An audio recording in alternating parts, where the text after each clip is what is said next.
Welcome to my channel. My name is Emmie from Emmie Evolving. If this is your first time joining me, thank you for finding me. If this is not your first time, thank you for coming back. So, good morning. I'm doing a reading for Pisces, Sun, Moon, Rising, and Venus, also for your cross watchers, also for those of us who find ourselves on this channel not knowing why, because we have no Piscean anything. You're probably an empath, and you're probably needing messages from your soul. Okay, so let's get this started.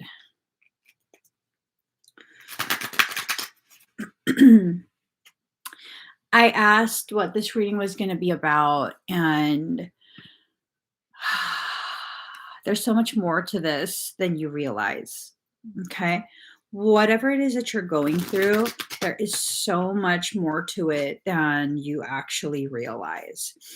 Let me just pull some cards.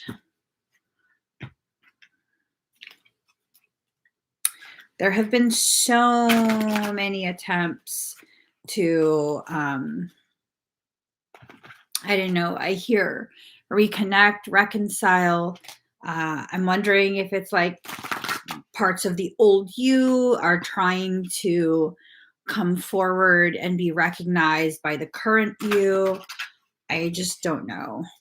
I just don't know. There's a lot of energy to this. And there's a lot of like unrecognized aspects. Hold on, guys. 2, 3. I'll just pull a stack. And then I'll pull a stack from this. All right. Okay. There. Stack from that. And, oh, okay. So I almost ripped my nails off yesterday. To say my fingers are still sore is such an understatement. Such an understatement. My fingers are more than sore. They're bleeding under the nail. It's gonna look so cute when I take it off. I'm gonna have purple rainbows under my nails. All right, let's get started.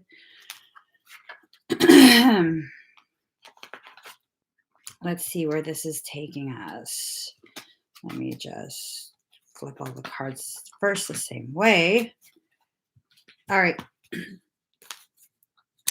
Guidance. You're being guided through something right now. Oftentimes, when we don't recognize the guidance, we have a tendency to go ahead and think that we're just being messed with. This is a very challenging period that you've entered into. The challenges have to do with the way you're going to grow through this period. So we have, I think we have like less planets that are retrograde, but the foolery still continues. And what ends up happening is if you don't understand that this is merely a process, a means to an end, then you start feeling kind of bitter about it. It's up to you. It's up to you if you want to hear your guidance or not. But if you allow yourself to be guided, things will not be so difficult. It will still be challenging, but it won't feel impossible. Okay. Intensification. Yep. It's going to get a lot more intense. And this is why you're needing to really receive that guidance that your soul is giving you. It's about to get much more intense.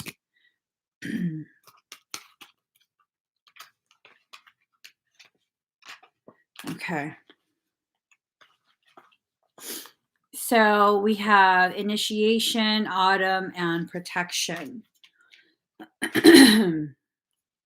This is especially important to have that protection as you're being initiated into higher levels of knowing by yourself, your soul. It's a type of initiation that requires, it's almost like a GANG initiation. I don't know if you guys are familiar with GANG culture. But in order to, well, years ago, I don't know about now, but they had to jump you in, you know what I mean? Everybody, you had to do the line. And you basically get your butt kicked by everyone. And you got to just keep walking, because if you get hit and fall down and you stay down, they're really going to mess you up and you don't get in. So you have to be able to show um that, like, you could keep going, that they could count on you when things get rough, that you have the courage and the huevos, the cajones, um, to keep on. You know what I mean? No matter how much is stacked against you. So it's kind of like that. You're needing to learn for yourself how much you can actually do on your own. Um, you know. So Watchtower of the West, Autumn. It's this feeling of, you know, I'm hesitant to say this just because I don't want to trigger panic in people. But those in, you know, the western parts of the Unados Ostitos, um, the the western hemisphere of our country, you might be experiencing a little bit more drama than other parts. Okay. I don't want to get too deep into that. So I'm just going to leave that alone. Balancing, allowing yourself to get balanced within your journey. What is the most efficient way to do the balance thing? By centering yourself, allowing yourself to be the center, because if you're orbiting around something else, it's almost like they're controlling. Oh, so you've been orbiting around someone else. That's a very common Piscean empathic thing to do, to kind of revolve around someone and make them into, you know, your day in and day out. They're basically your main concern. Um, if they go to a dark space, a malignant space, and you're orbiting around them, they're determining where you're going. That is too much power for someone to have over you in your journey. That is too much power to allow someone to have.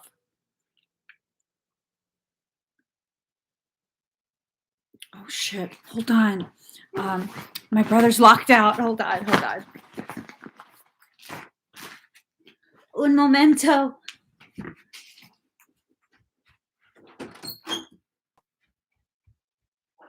Coming.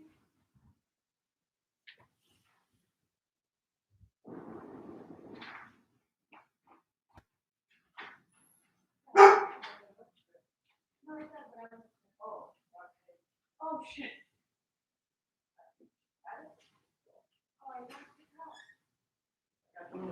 Oh.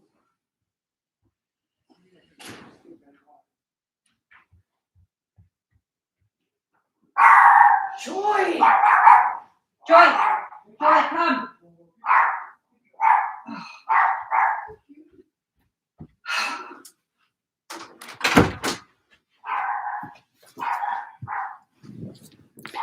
Thank you guys.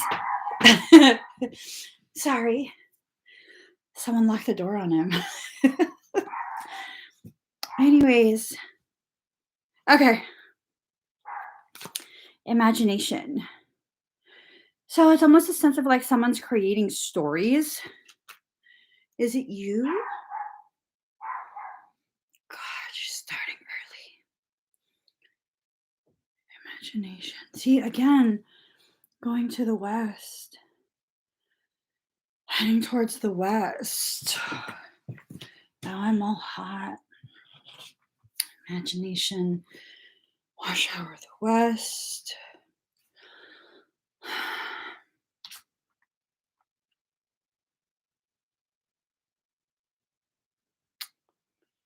Okay, so um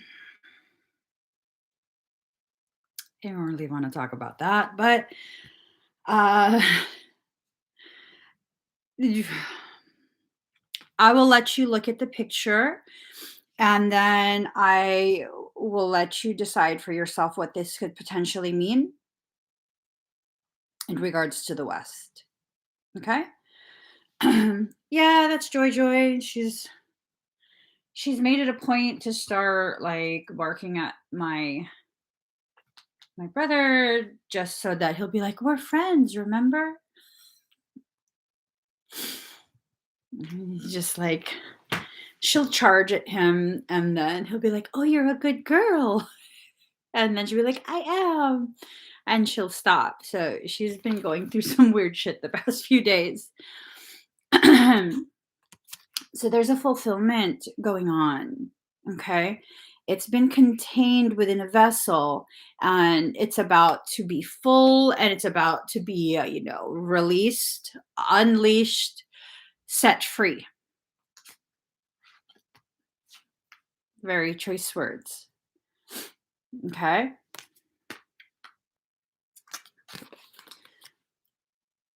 Looks like that is about to take a sip. Yes. Yes. And then incubation. Um, Many of us have been in this period of incubation where we haven't really been paying attention to the environment near us, around us, our local environment, our social environment, our internal environment. We've kind of been in a chrysalis, just kind of going through that internal growth process. But now it's almost a sense of that incubation period is coming to a close. So you're going to need to come out at some point. The way you come out is highly up to you. It's highly up to you. There's this like nasty energy that I'm picking up on.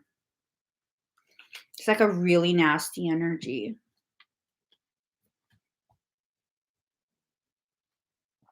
Hmm.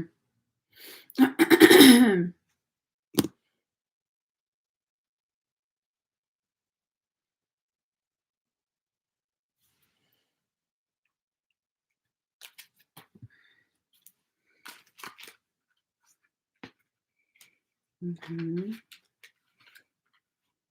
Mhm. That's why.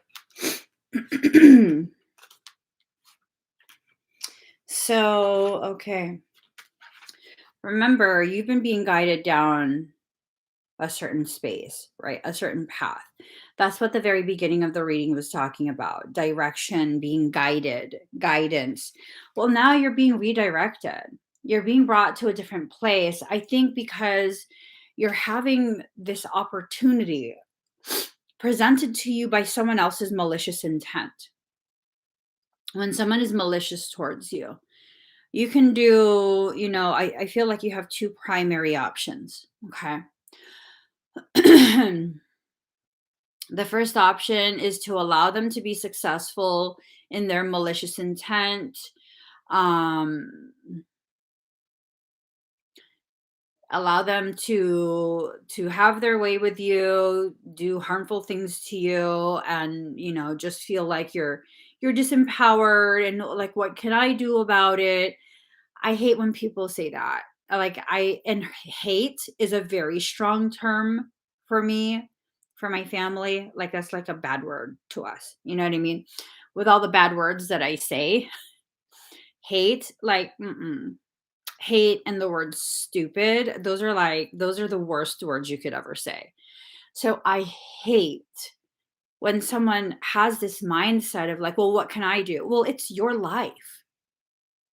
If you can't do anything, then no one else can do anything to help you either. So unless you make that choice for your life about what you need to do, people can't help. You have to be the captain of your own life ship.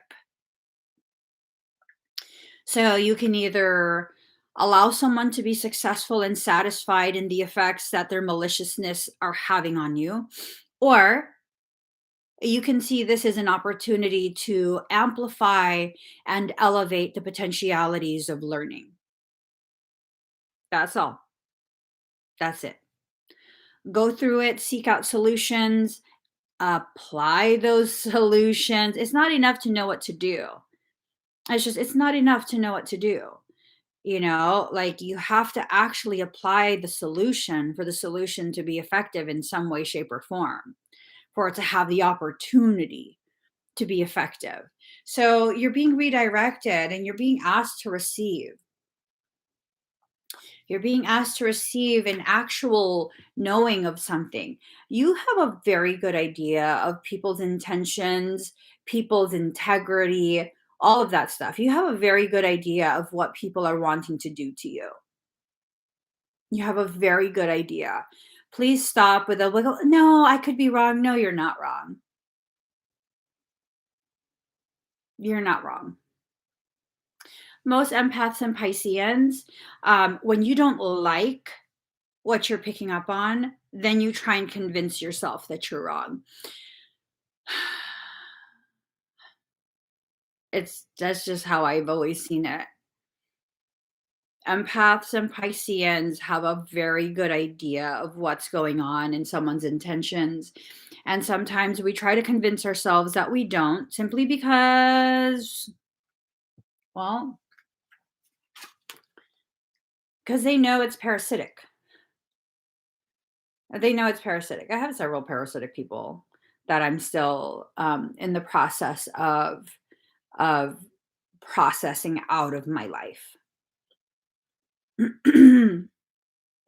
Several. And it's really going to take them pushing and pushing and pushing me beyond that boundary of remaining civil and remaining, and I know that that's my process. My sister's going through a lot but doesn't want any help, but still demands everyone to be sympathetic with her, and I'm scared for her.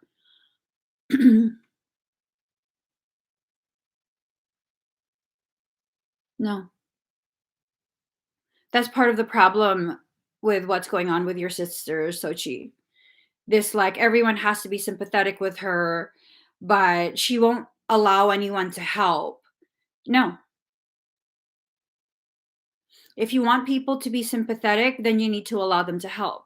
If you don't want people to be sympathetic and involved in your problem, then you need to stop. You hide it. And that's that. That's how I see it. Like, you can't do that whole thing of, I'm going through so much and it's so difficult and this is a bad place that I'm in, but no, I can't tell you any more details and you're not allowed to help me, because that's selfish. That's extremely selfish. It's extremely selfish, and I'm sorry. I know this is coming off as like I'm attacking your sister, and I didn't even know you have a sister, but like that type of behavior is manipulative. That's emotional manipulation.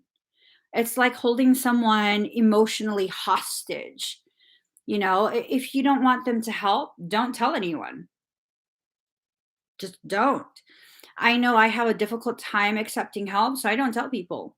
I don't tell people what I'm going through and what the struggle is, because, what's the point? I know I'm just going to get upset if people keep asking me questions. So just don't say anything. And then later on, after I've processed enough, or if I really actually need help, then I tell people. I tell a very small few people. That's emotional manipulation. And I think part of the reason why I noticed that comment, first off, Michael's finger was on the comment. And then is this card, that's parasitic behavior, and we need to not feed into it. It's a harsh stance that I have, but That stance was formed after a lot of harsh situations. I just don't want to be emotionally manipulative. And the more I learn about the different forms of emotional manipulation that either I have or other people do and I witness, it's just, you know, I got to talk about it. I got to talk about it because how are we going to learn if we don't talk? And I don't know how you would approach that with your sister. I don't think you can tell her like you're being manipulative because that's going to be really hurtful. Um, it might need to be more something along the lines of, it's really not fair when you tell us things and when we're your family, and then you don't allow us to help. So, like, if you're telling us things, then clearly you want help, and we're going to do something about it if you tell us about it. So, if it's something you don't want us to do anything about, then maybe, you should just go through it a little more quietly so that we don't interfere. Because no matter what, when you let us know, we're going to do something about it. Like, I'm teaching my kids that, where it's like, if you're telling me something, then I'm understanding like there's a need that's needing to be fulfilled. Like, I've had conversations with my husband not too long ago where one of our kids, who really never asked for anything, was like telling me what kind of well, because he's now a teen, and he's telling me like what kind of shirts and stuff he likes. And my husband's like, he never asked for anything. And I'm like, he's asking now by telling us, the things he doesn't want us to help with. He doesn't say anything. And when he doesn't say anything, and I know he's going through something, I tell him like, if you want to talk, just let me know. I know you're going through something right now. So I know you don't want to talk about it. So just let me know, if or let daddy know. It's just one of those things that sometimes we have to help people to recognize there is a need for self-regulation. Okay, many of us don't learn how to self-regulate as children. And spanking doesn't teach that. Spanking teaches aggression, and physical violence solves the problem. Timeout doesn't teach that. It teaches you that if you don't behave the way I say you should behave, you will be ostracized. You will not be loved unless you do what I want you to do. See, we didn't realize that, huh? Many of us thought like, oh, if I don't spank, then that's good because it's peaceful parenting. I'm putting them in timeout.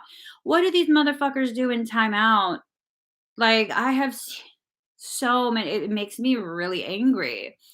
And yeah, that's me being very judgmental and condemning this type of parenting because it's not okay. You fracture your child.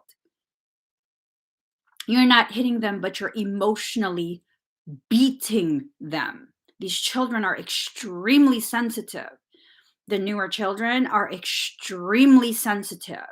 And just because it's difficult for you, inconvenient for you to parent them, does not give you the green light to fracture their identity.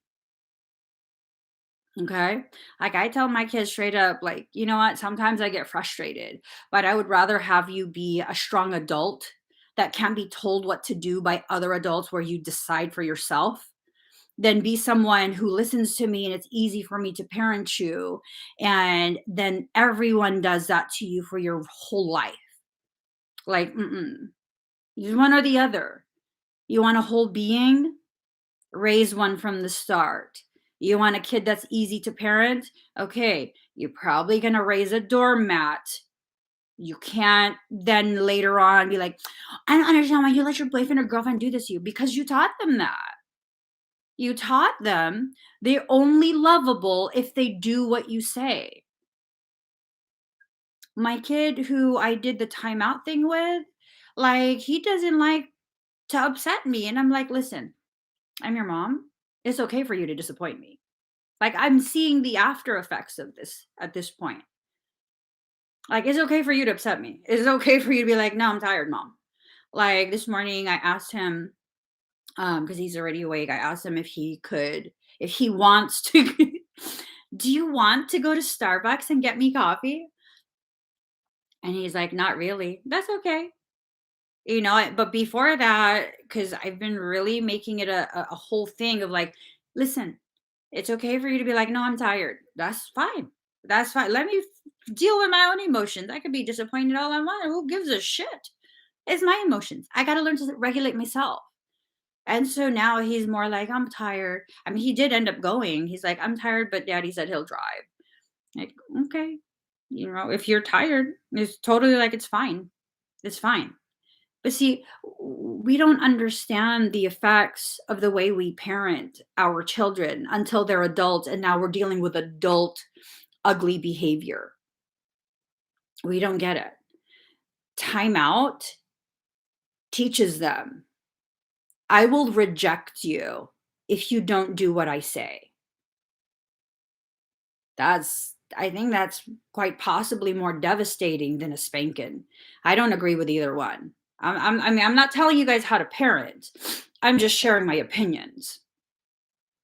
So, how do I parent now? Because it's so much more than we realize what it is. We don't do timeouts, we don't do spankings.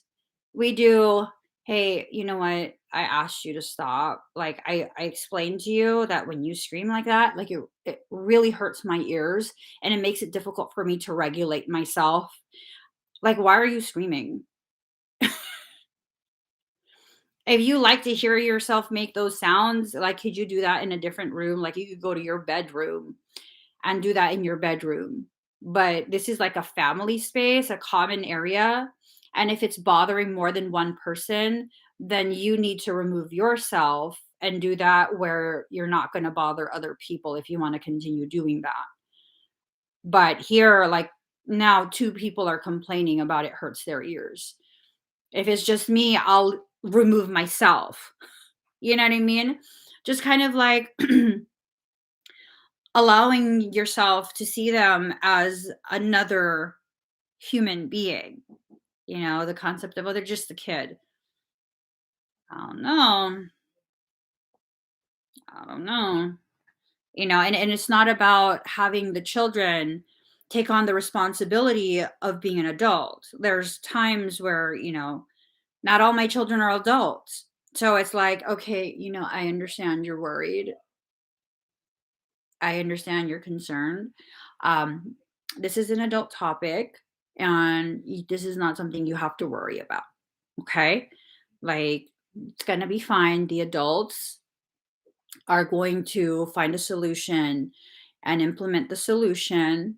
And you don't have to worry and stress out about adult things. You're not yet an adult. So it's about age appropriateness. Age appropriateness. You understand, most people do not grow beyond the age where they experience the trauma. And if you're a very sensitive human being and you're traumatized as a toddler, you keep those behaviors. Psychology has said that your personality is developed by the time you're 5.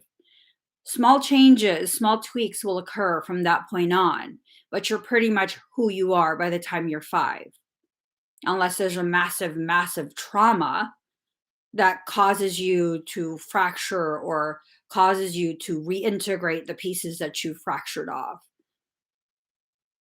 And this is not about raising or creating perfect people. This is about helping people understand their life is perfect as it is.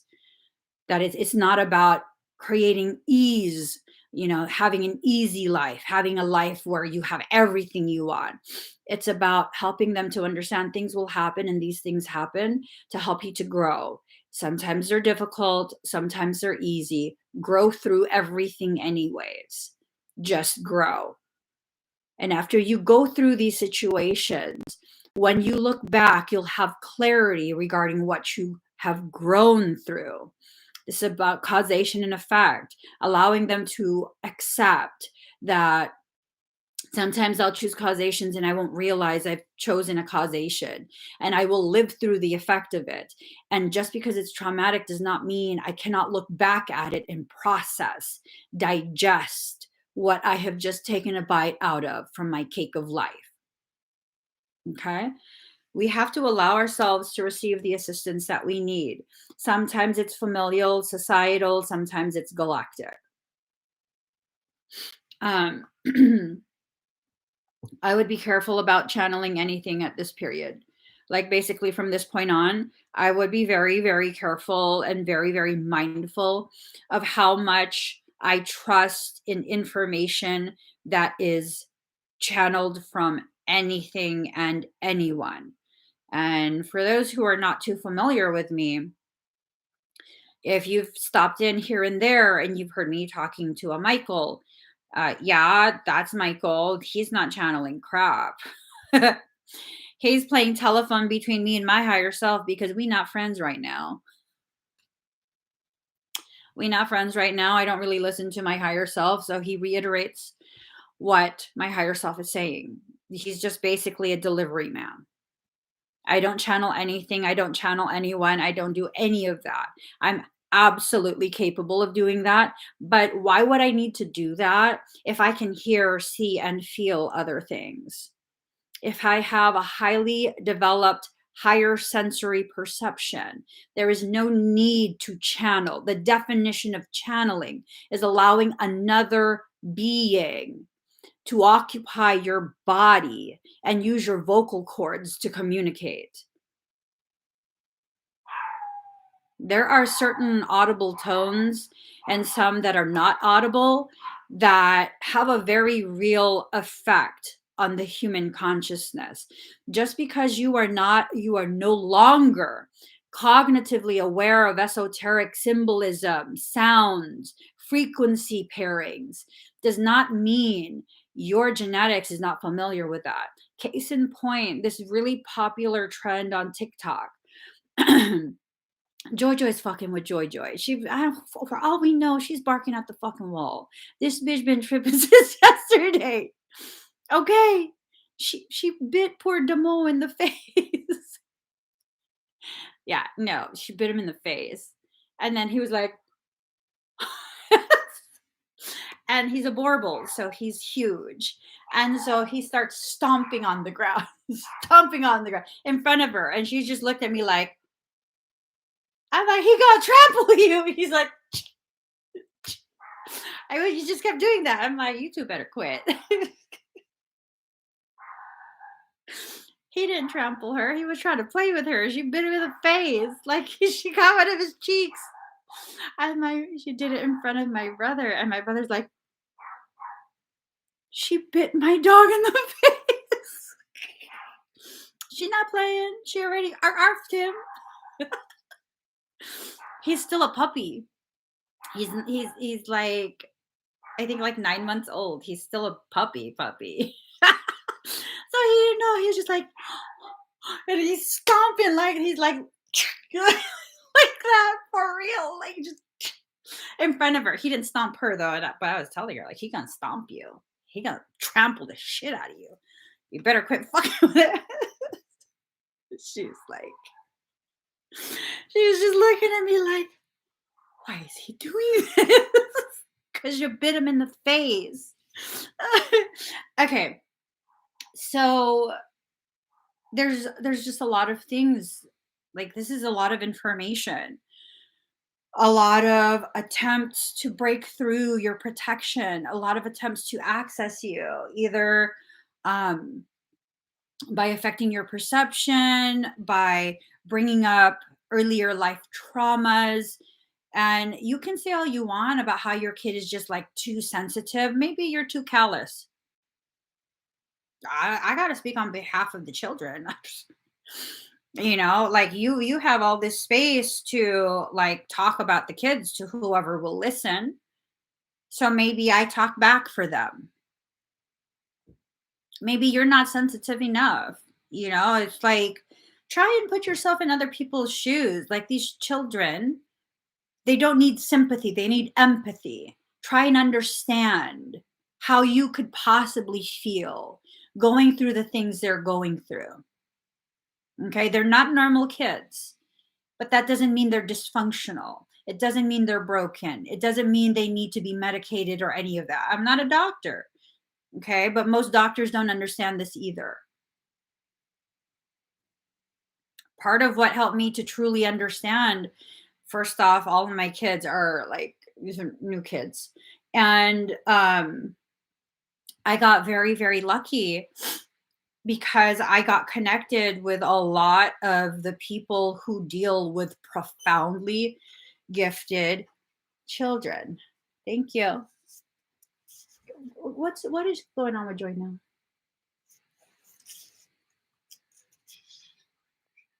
She's losing her shit for no reason again. Jaden, did you guys hear what he said?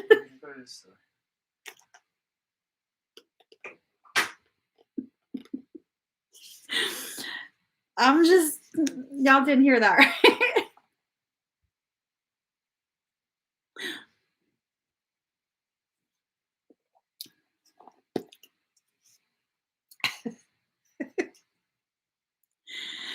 He's like, you guys, I want to apologize in advance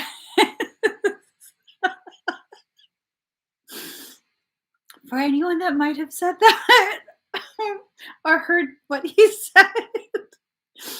I want to apologize on his behalf. He's he's clearing his throat chakra early in the morning.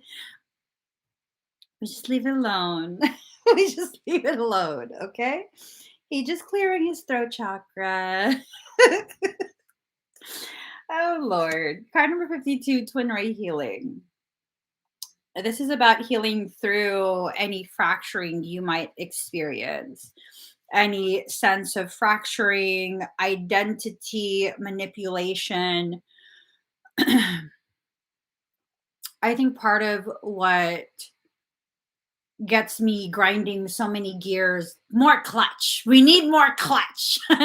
What gets me grinding gears about children and stuff is that most people don't understand. It's just because you had a traumatic childhood and you're fine, does not mean your child can have a traumatic childhood and be fine. First off, if you have no problem with allowing your child to experience the type of traumas you experience just because you experienced it, like if you were hit as a child and you think, well, I was hit, I'm fine, you're clearly not fine. You're passing along the trauma.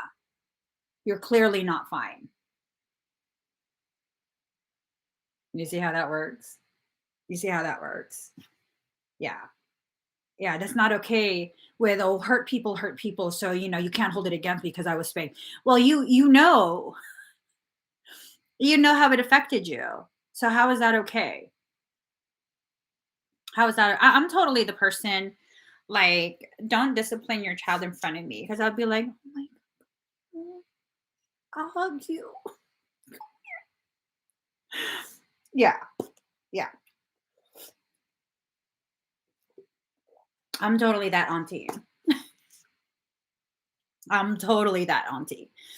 Like, I remember recently my kid got into a disagreement with a cousin, and cousin's slightly younger, and cousin thought that cousin, my child, um like made his little brother cry. So I totally get it, because I'm like observing, and the adult said, stop already. And he just got more upset, and they're like, stop it. And so I was like, and then I was cuddling him, and I was like, no, I get it. I like totally get it. You're being such a good brother, you know. Like, I was watching what happened, and your cousin didn't accidentally hit your baby brother in the head. One of the other kids turned around and didn't see him, and their elbow bumped his head. But like, you're such a good big brother. I know you were worried and you were trying to protect your baby brother. It's okay. Your cousin wouldn't really hurt your baby brother. And then that's when he's like, yeah. I said, yeah. I mean, you should listen to your parents, but I understand. I know why you're upset. And then after that, he wasn't upset anymore. And then I had him in one arm, and then obviously my son had to be held too because he's like, "Well, what about me?" And I'm like, "Listen, I just talked to him, and like he kind of thought that you accidentally bumped his little brother's head, and that's why he thought his brother was crying." But I explained to him because then my son's like, "But I didn't do anything." I said, "Yeah." I explained to him like, "Hey, it's kind of that's not how it really went, but like I get it because you're trying to protect your baby brother. But you're also a good kid because you didn't do that. I know that if you actually did that, you would like, like I've taught you, ask your little cousin, like, 'Are you okay? I'm sorry I didn't see you there.'" He's like, "Yeah." And I was like, "Yeah, so it's just a misunderstanding." So then everyone was chill. It's like we need to understand where someone comes from. And we can't do that if we're so busy just correcting people. When you just quiet down and observe, you'll see like to me it was obvious. He was protecting his little brother. He did get elbowed in the head pretty hard. I was just like, "Oh shit, that was hard." Because he started crying pretty loud. I was like, "Oh my god, the baby."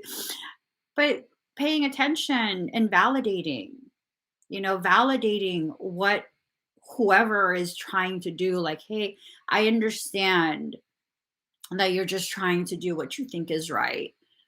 But have you noticed that maybe yada, yada, yada, and that's going to lead to something that's not so right, not so beneficial." If more of us receive that type of encouragement to process, to carry through with that logic, then we don't continue the same cycles. We don't. We don't. Like when my children argue, it's so much more than what they're arguing about. By the time one of them gets upset enough to say something and now they're like bickering, and I ask them what's going on, and like, "Oh, well, so and so." Okay, but I understand that's what's going on right now. What led to that? What was happening before that? Well, because he was already making me mad. Did you say something? No. Well, then how was your brother to know that you were already getting mad? Well, what? He's not going to read your mind. Well, he should just know. No, he shouldn't. You should learn to talk up, speak up for yourself, and let people know, like, "Hey, you're approaching a boundary. I'm going to need you to stay beyond that line. Don't cross that line and enter my space because I'll become reactive." And there's times where I watch them and I could tell one is already getting irritated and he's not saying anything. And instead of saying something, I'm going to say to the one getting irritated, "Hey, is there something you need to say out loud to people for us to understand, that maybe you need something?" And usually, if I say that to one, the other one that's intentionally pestering will be like, "Oh, okay, I get it." And I don't spank. We don't do timeout.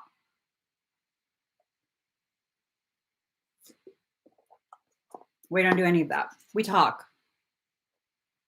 I hold you to the same standards I hold myself to, because one day you're going to be an adult just like me.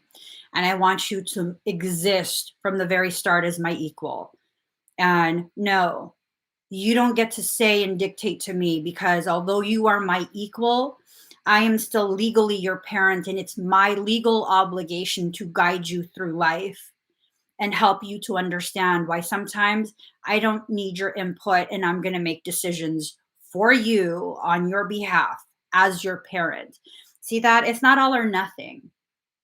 It's not all or nothing where the children run everything or the parent rules with an iron fist. Like, we're equals. But when something needs to be decided, we as the parents have to make that decision. We're legally obligated. One of my kids, because we've homeschooled their entire lives, one of my kids didn't want to take standardized testing, which I don't believe in either. um, is my oldest. And that's why I feel like I could share this now. He must have been like 5 years old. He didn't want to take standardized testing. And I'm like, well, they're saying you have to. And he's like, well, who gets the results of these tests? I don't know. Your governor. Hell if I know. He goes, well, what are they going to do with these tests? How is it going to benefit my educational career? I don't know, bro. I don't know. Ask your teacher. Ask your teacher. Like, well, if it's not going to benefit my college, then I shouldn't have to take it. Okay, well, let's ask them that because I don't have the answers. Let's ask them that. And so we asked. Standardized testing does not do anything for your child's academic career.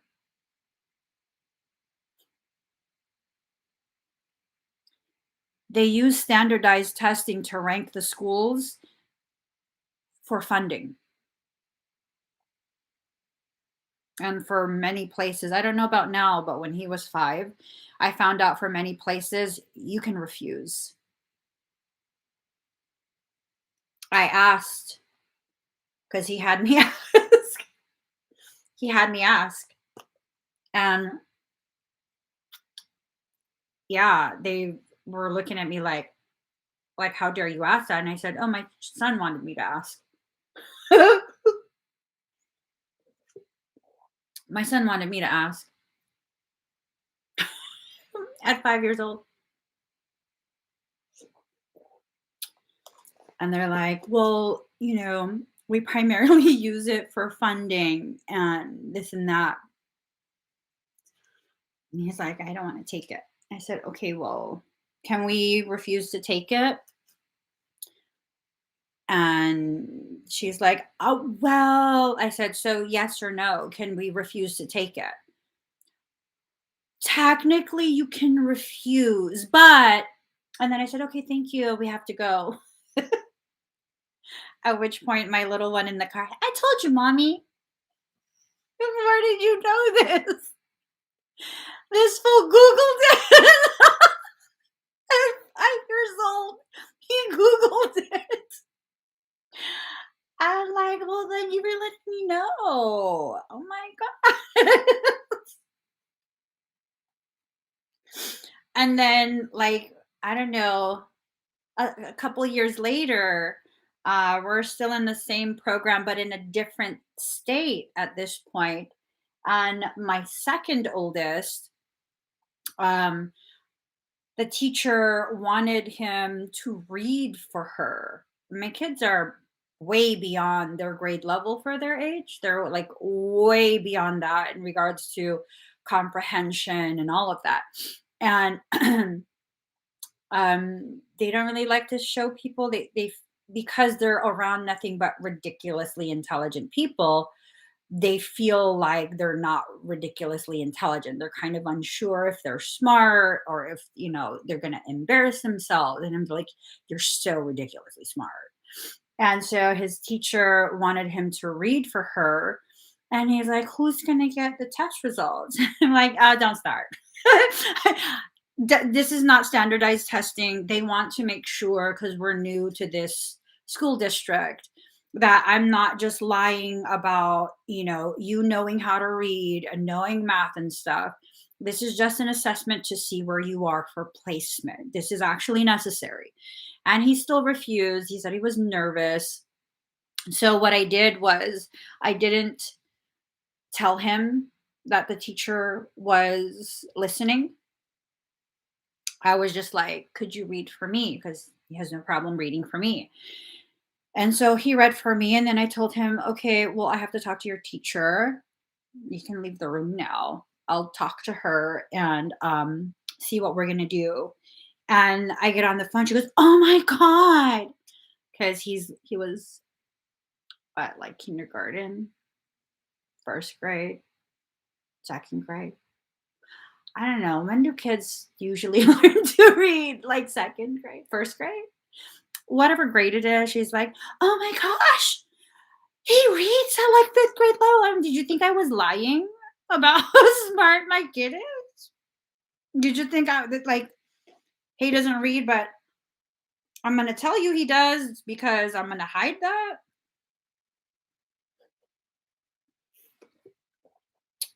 They only offer AP tests when you're like in high school. You can, though, audit Ivy League courses for free, or you could pay like a very nominal fee, maybe like $50. And when you audit these courses that are taught by Ivy League professors, you then, if you pass it, and you're not going to get a grade, it's either pass or fail. If you are able to show that you've mastered the content, they'll give you a certificate that documents that you actually passed, that you've mastered it. So yeah, they could take that at pretty much any age. My son became a sound engineer. I think he was, I want to say he was like 12 or 13 years old.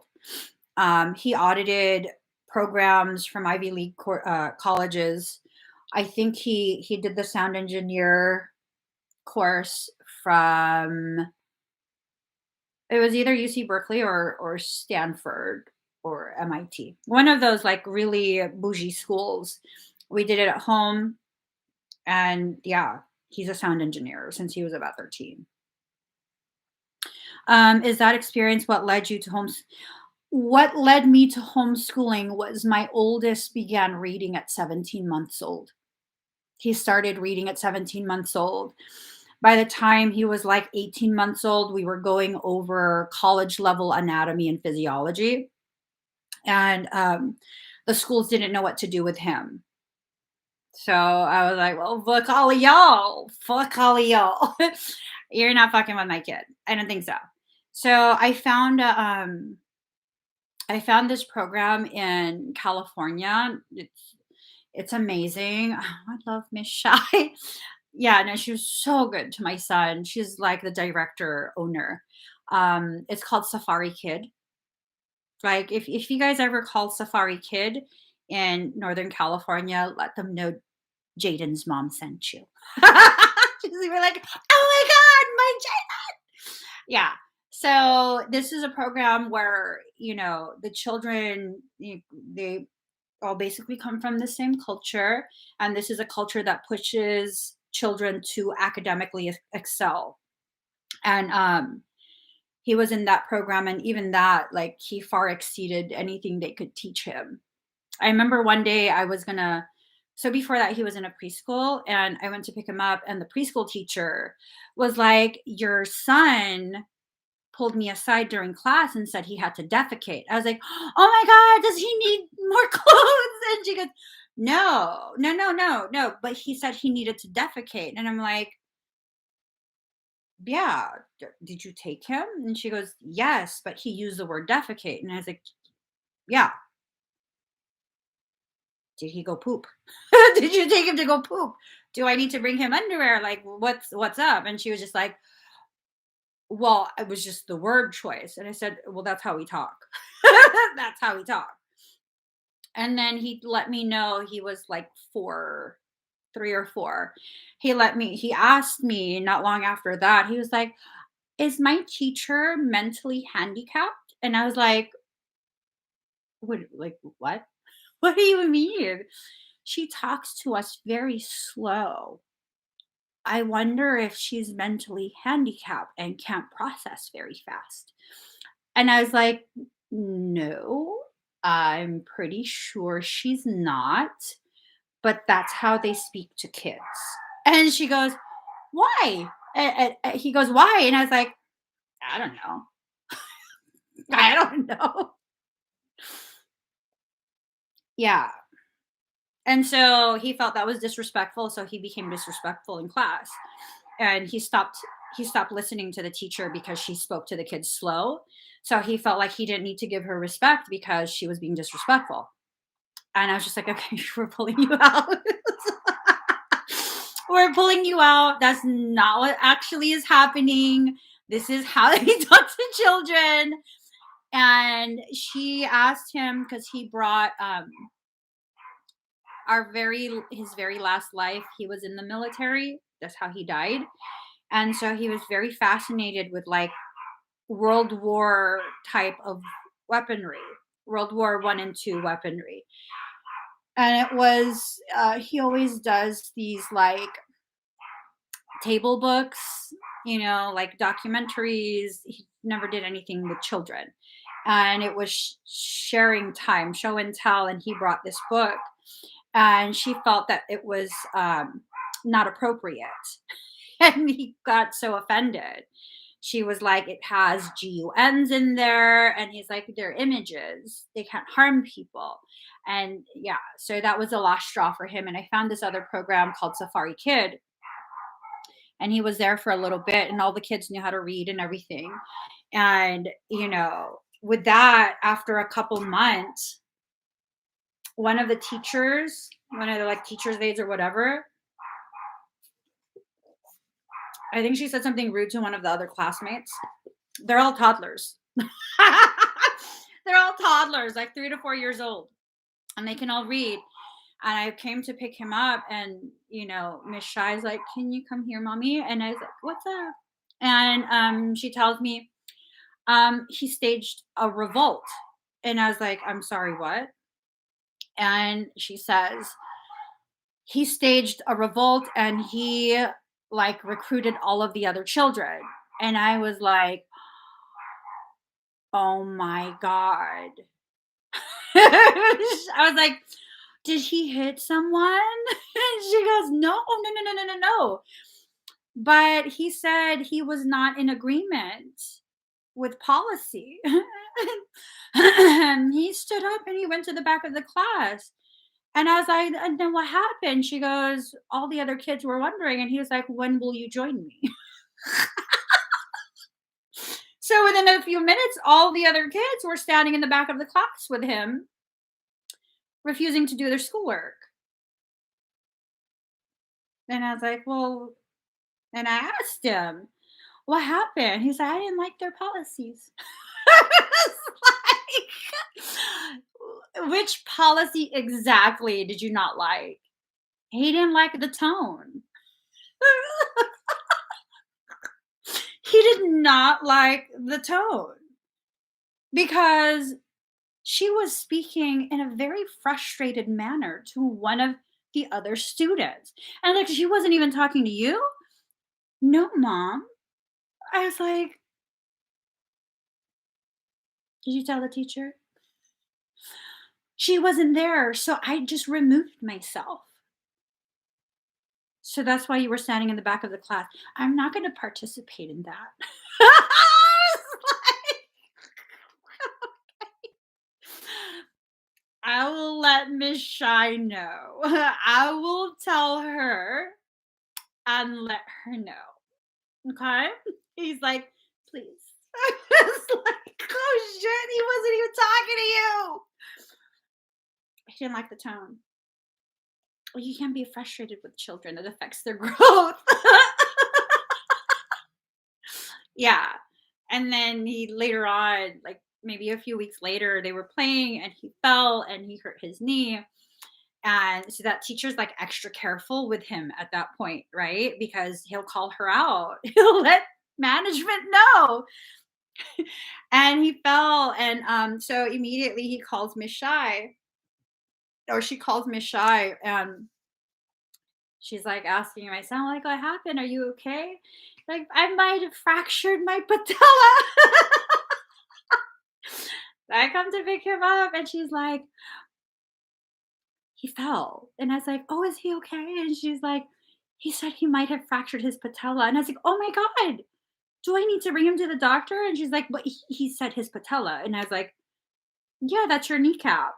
And she goes, how does he know this? Oh, he knows college level anatomy and physiology. Ask him about the xiphi humerales. Uh-huh. Ask him about the zygomatic arch. He'll tell you all of that. Ask him about the different organ systems. He'll tell you all of that. He'll tell you the whole thing. He'll diagnose you. When we allow our kids to be who they are, oh my God, the ways in which they blossom, the ways in which they just blossom so beautifully, so beautifully. And everyone was like, no, you should stop teaching him to be weird. He's not fucking weird. You're just not as intelligent. I mean, don't call my kid weird just because you don't understand and he doesn't function like other children are easy to control. And now, like you can't, if it's not in alignment with what he sees as right and honorable, he won't do it. He won't do it. And he's not necessarily going to be disrespectful, but he won't do it. Are you raising doctors? No. Everyone was upset because, like, all the relatives, they're like, "You need to teach him to be a doctor." Like, why? He doesn't want to be. My, sister-in-law at the time, she asked me in front of everyone, she's like, "What if he chooses to be a hot dog vendor? Then he's gonna be the smartest motherfucking hot dog vendor you've ever come across." And she's like, "Wow." "What? What did you want me to say? No, he's not allowed to choose his life? If he wants to be a hot dog vendor, then that's what he's gonna be, but he's gonna be the smartest fucking vendor you've ever come across." So um, he was the one who would go with my mom to all of the dialysis, sometimes to doctor's appointments. He's the one that would go with my brother to see the cardiologist at the ER, all of these things. Like, he is extremely well versed in the medical field. All of the dialysis people, they were like, "Oh my God, you would make an amazing nurse." The transport people, the ambulance EMT people, they tell him that. The cardiologist people, that like all of them tell him all of this stuff. And I'm like, yeah, but you're a sound engineer. You're also good at that.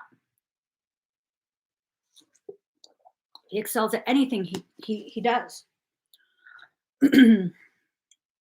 He's learned how to do body work from his uncle.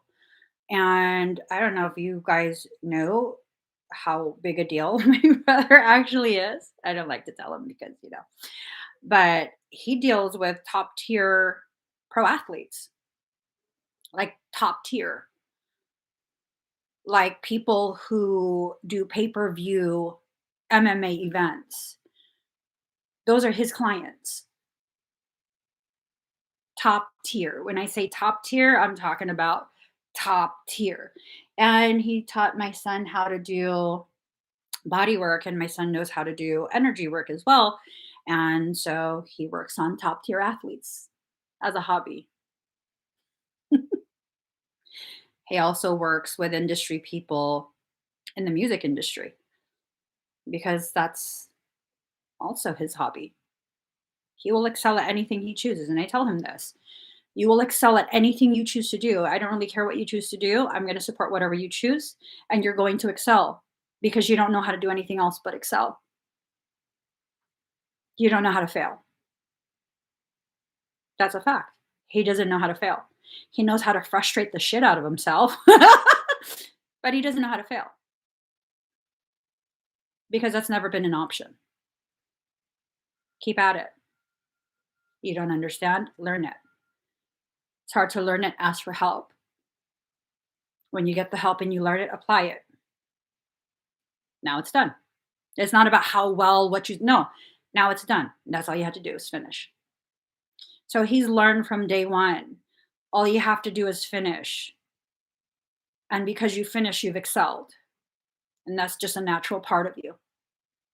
That's just a natural part of you. Whatever he learns, he excels at to the highest degree. The highest degree. And if you allow your children, if you allow yourself to nurture yourself in this way at this point, there's no reason you can't excel. This is so far beyond what you think. Like, so far beyond what you think. People might think like, "Oh, I'm just sharing stories and bragging." It's not bragging when my intent is to help you to understand. When you choose this causation of self-empowerment, this will always be the effect. Always. Whatever I choose, I will excel because I refuse to be mediocre in anything I do. Every business I've started in the past, I did the same thing. I do not know how to fail. I just don't. I know how to make mistakes, missteps that correct the trajectory back to the proper place. And I know no matter what, if I do something long enough, I will excel. It's not me being full of myself. It's me understanding this is my pattern. And if that's not your pattern, change it. Change your pattern. Change it to something like that.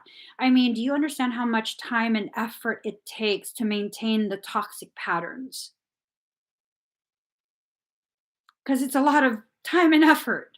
So, for quite a few years, I want to say about 13 years or so, um, maybe even 14 years, I was considered morbidly obese.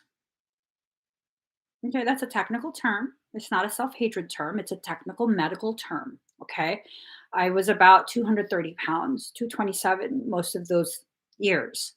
And then I changed my diet because my child, who was exclusively breastfeeding, too young to give any other food, was having some pretty severe health problems.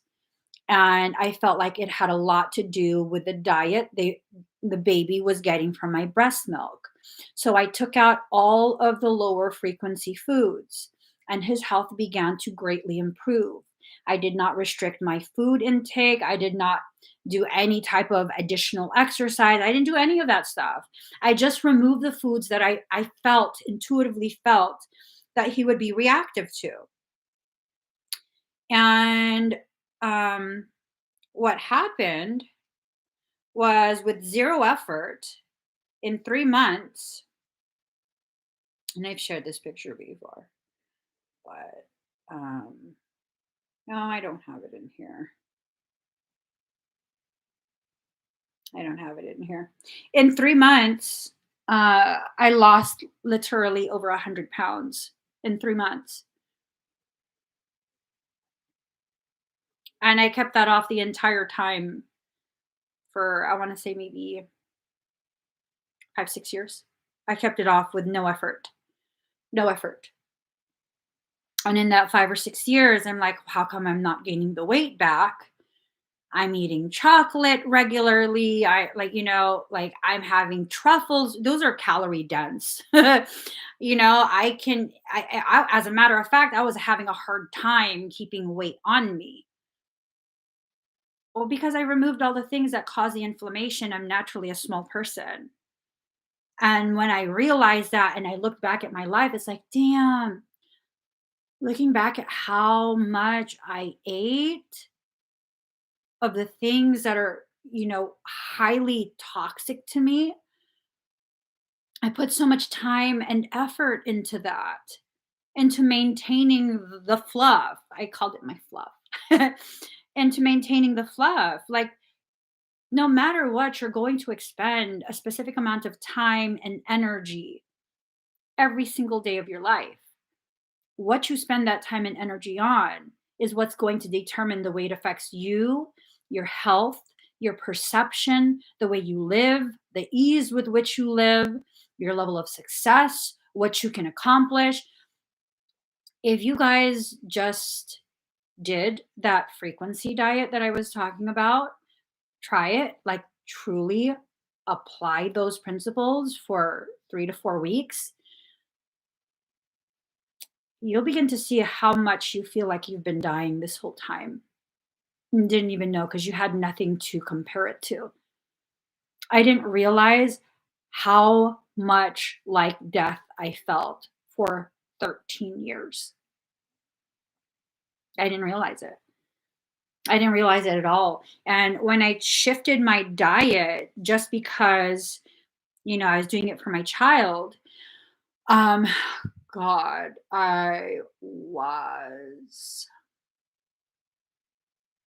in like my mid 30s. Yeah. I think I was in my mid 30s. And, you know, everyone thought I was way younger. The vitality returned. Like everyone thought I was way younger. In my mid-30s, I got carded and into a huge fucking argument at Target because this fool said I had a fake ID and he refused to sell me a game, a video game for mature audiences. I'm like, "Are you fucking kidding me?" He's like, "That's not you. You're not gonna sell me a video game?" Motherfucker, I'm old enough to be your mom. You're not gonna sell me a video game? This is 17 and up. Are you fucking kidding me right now? He goes, "That's not you. You don't think I'm old enough to buy a video game?" It's like, motherfucker, I'm about to raise some fucking hell up in here. He thought I wasn't 17. He thought I had a fake ID to buy a video game. I'm in my mid 30s. Fuck out of here with your bullshit. That's how much vitality returned.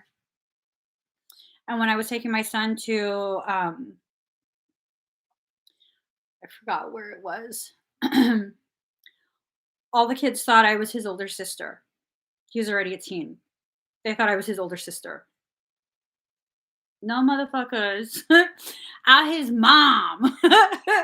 Don't start that shit with me. Don't be asking me for my phone number. I'm his fucking mom, okay? I will beat the shit out of you. I will beat you. You have to allow the vitality to return back. And it's like, it's not just what you eat, it's what you consume in regards to other people's words, other people's treatment of you, all of that. It all ties in together. All of it ties in together. And a lot of the problem is we separate all these different parts of us as though they don't coexist. Like, allopathic medicine, you go to a brain doctor for a brain issue, you go to a kidney doctor for a kidney issue, you go to, yeah, a respiratory, lung doctor for lung issues, heart, you go to a heart doctor. In reality, though, all of those things go together. You need whole being wellness at this point. This is so far beyond what your understanding it encompasses. This is the totality of all your life experiences coming together and asking you, begging you for change. You can eat all the organic food you want, but when your emotional environment is toxic, you might as well eat GMO. You might as well be sipping high fructose corn syrup. You might as well. It's the same thing. At least with that, you're actually seeing what you're doing and how much you're consuming. Are you able to regulate or even properly observe how much toxicity you're pulling in from other people? I know, I thought you were Filipino. I was like, "What? Oh my god, there's my Filipino cousin." She's like, "No, I'm not." Stop lying. Some people think I'm yeah, I don't know. So, warrior spirit, fight for yourself. Fight for your growth, fight for your health.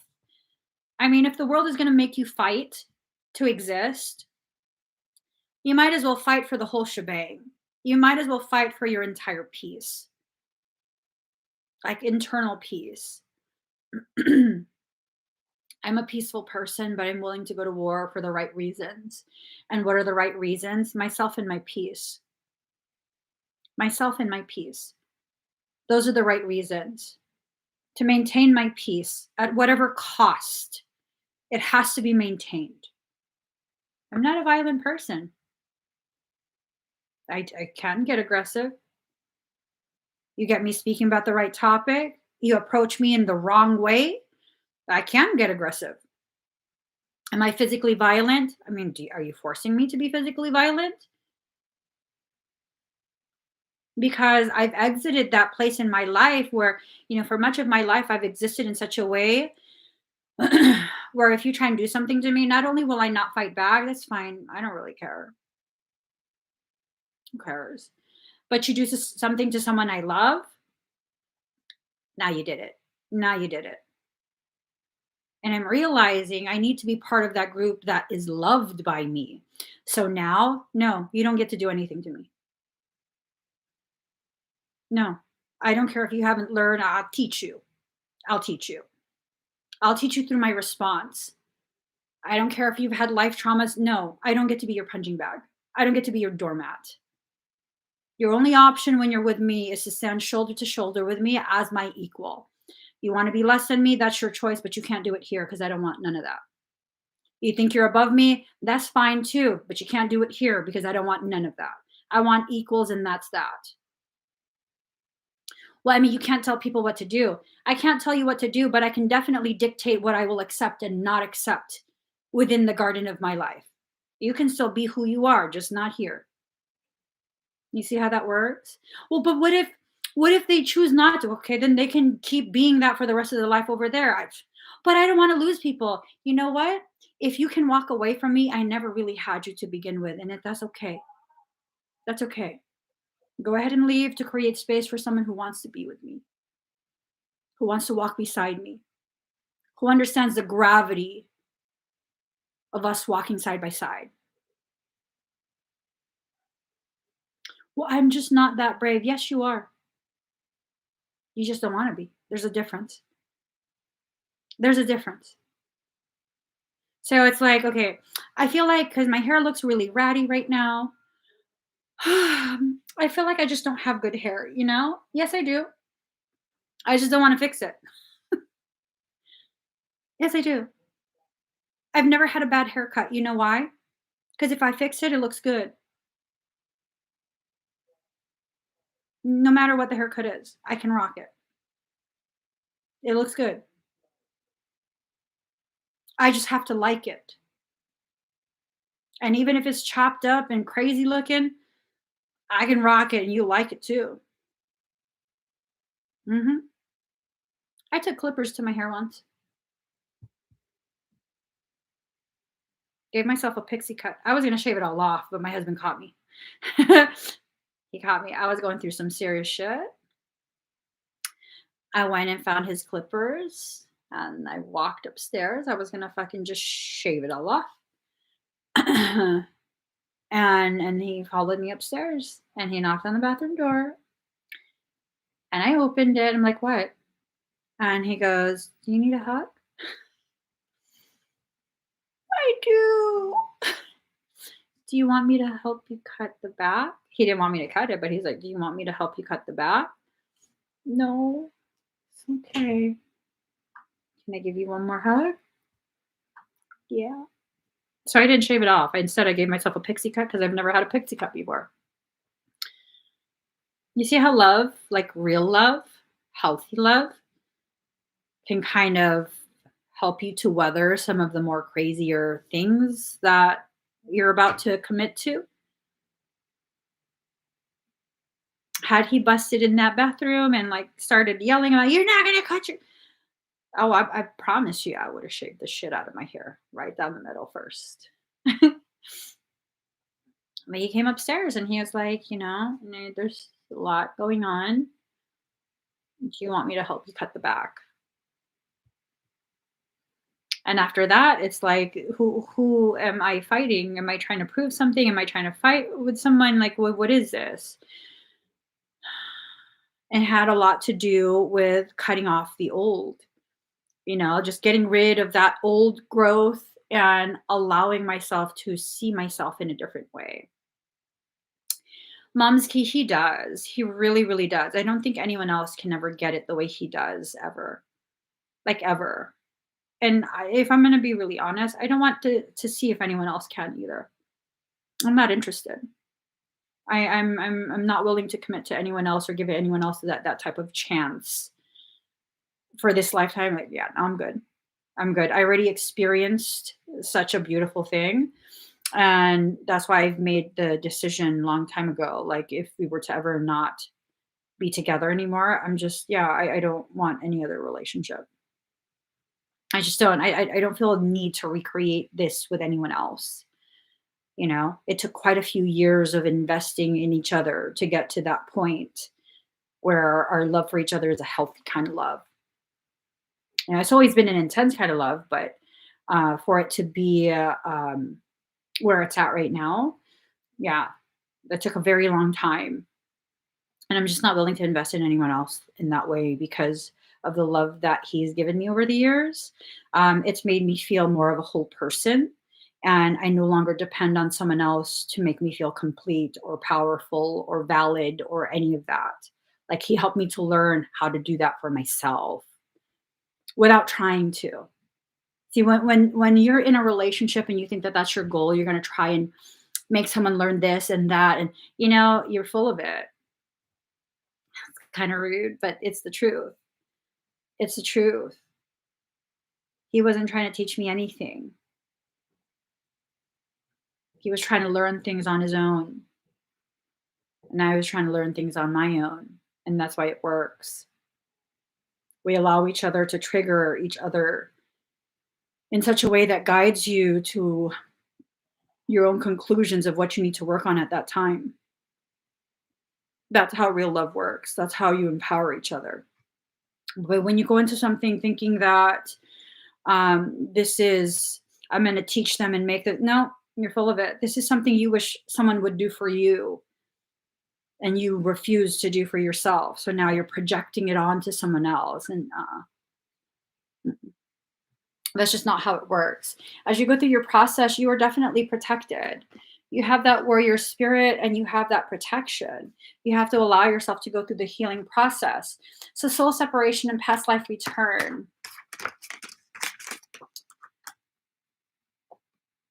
This is a process that you're in right now. Something with a past life is being processed right now, and it created some sense of separation that probably needs healing at this point. If you allow it to heal with your participation, then it heals down to core. If you don't allow it to heal with your participation, then you probably will carry it on. You probably will carry it on to the next life. This life, this cycle that we're all in together, you had to win a spot here. Okay. This is a very, very, very powerful part of human history. This is a very powerful part of human history. Everyone who chose to accept the option to incarnate at this time, because the world has a finite number of physical bodies available, and there's an infinite number of divine souls, right? So you basically had to win a lottery to be able to incarnate during this time. And it's a very, very important time. Those who are here in physical body, regardless of your age, this is the period, the lifetime where you can clear so much karmic debt. A lot of us are reconnecting with people we've had plenty of past lives with. And if you want to just see this as like, oh, she's talking about twins, that's up to you. That's up to you. That's up to you. I'm gonna just mind my own business over here. That's up to you. But it has to do with all sorts of different soul connections during this period, like so many different soul connections, not just the twin thing. Like we have to move beyond the very limited perception, the very limited, distorted perception regarding the whole twin topic. It's a very distorted topic, very, very distorted. We're talking about soulmates, karmic connections. We're talking about people who once in a previous life, maybe multiple times in multiple previous lives, develop soul ties with you and they're in your life again and they're feeding off of you still. Your sword is your truth. Use it. Use it. They never disarmed you. They just bound your hands.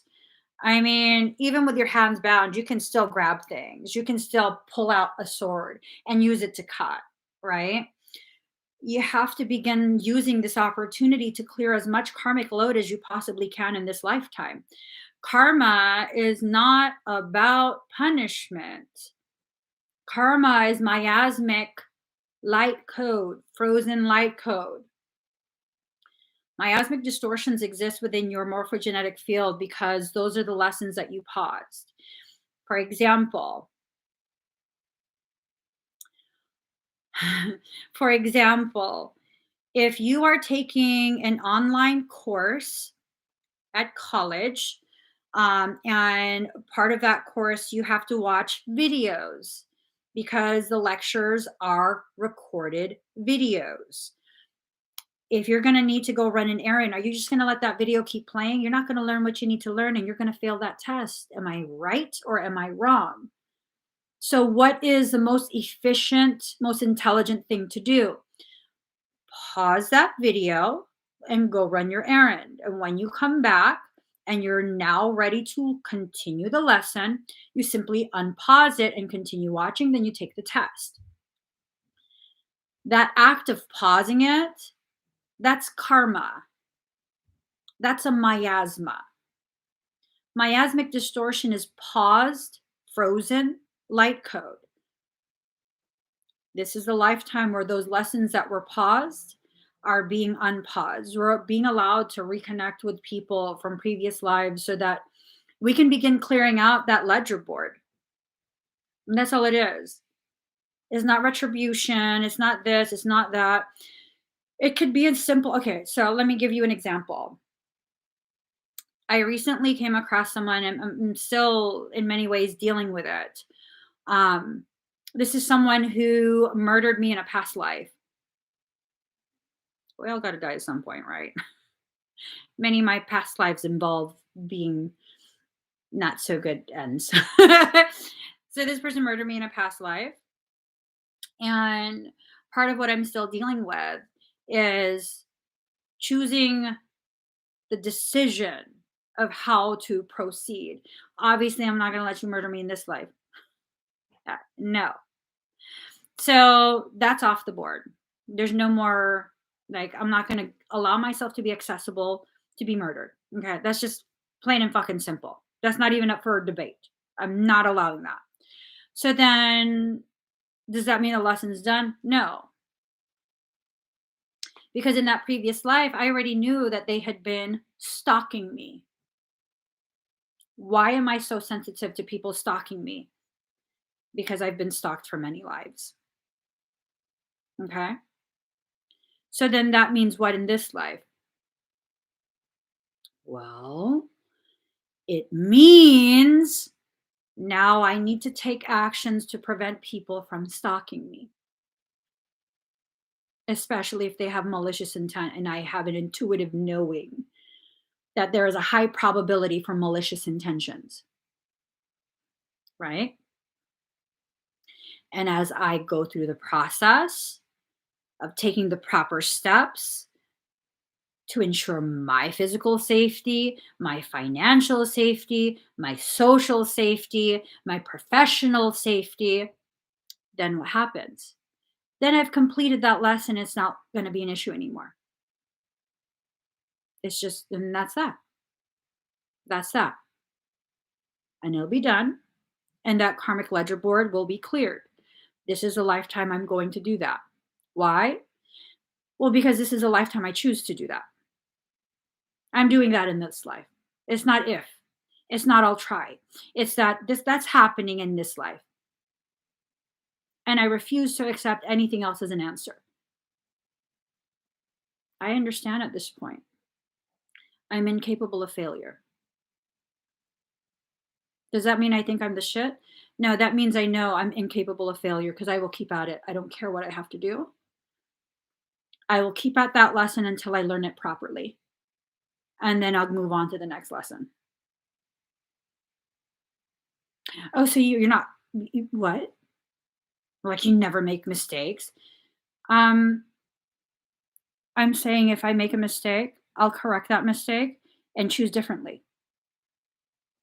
But I'm not walking away from the lesson in this lifetime. No, I'm writing it all the way through. And some people don't want to hear that kind of stuff. Some people hear that and they don't understand that it's not me saying I'm the shit. It's me stating I'm making a decision to follow through with all my life's lessons, finish them out. I'm not carrying it through to another lifetime. I'm finishing it out. And if the only way my brain can wrap around it is by that overly simplified, I'm incapable of failure, that statement has nothing to do with a life of ease. That statement has everything to do with my refusal to stay down. And maybe some people just don't have the level of life experience and emotional mental maturity to understand what the statement is. And, you know, it's just one of those things. Do I need someone to understand? Do I need people to agree and accept that statement? No, that's my truth in my life. I'm incapable of failure. And every single time I feel like I'm failing, I change directions and I go at it again. And I continue to go at it until it works. Until it works. And unless it works, I'm going to keep going at it. I will keep at it and keep at it and keep at it because no, I refuse to allow myself to accept defeat or failure. And no, it's not going to be a decision made based on ego. It's not me trying to prove to someone that I'm stronger than them and that I can hold out longer than them. It's me continuing to work on things that I feel are not yet resolved properly. When you begin to understand the gravity of the things that I'm talking about, you'll begin to truly see there's no ego in the statement, I'm incapable of failure. None. There's no ego involved in that. None. If there was ego involved in that, not only would I not make that statement, I would run and hide every time I think I fail. I would be too embarrassed to share this and share that. And, it's going to affect the way people see me. You're going to see me however you see me, anyways. People will see you however they choose to see you. They cannot see you beyond their level of maturity and experience. Even if you were an ascended master, when you're speaking to someone who's only capable of seeing plain Jane human beings, that is how they will see you.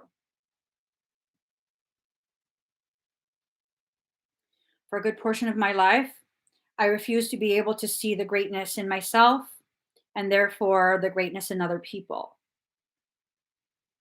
I'm finally entering into a place of self love that's so profoundly complete that not only can I accept myself as I am, knowing there's room to grow, and I'm already beautiful where I'm at, it just gets more beautiful as I continue to grow. Um, because I can do that for myself now, I can do that for you guys as well. I can see you perfect in where you're at within your journey. And I know, not just trust and hope and have faith, but I know without a shadow of a doubt, you will get through everything life brings your way and you will grow from it. And your inner under and overstanding of yourself and your soul will continue to blossom and ripen. And as it ripens, life gets sweeter and sweeter. It has nothing to do with money. It has nothing to do with tangible success, tangible achievements. It has everything to do with the way you see yourself and the way your life fits around you. Yep.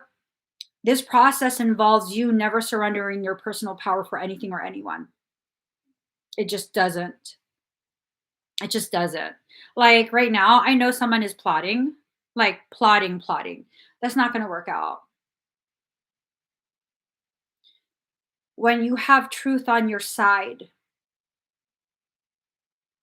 let them waste their time and plot. Absolutely mean that. When you have truth on your side, there's just nothing. Nothing. You'll probably come across people like this in your lifetime where um they just really go out of their way to make things as miserable for you as possible.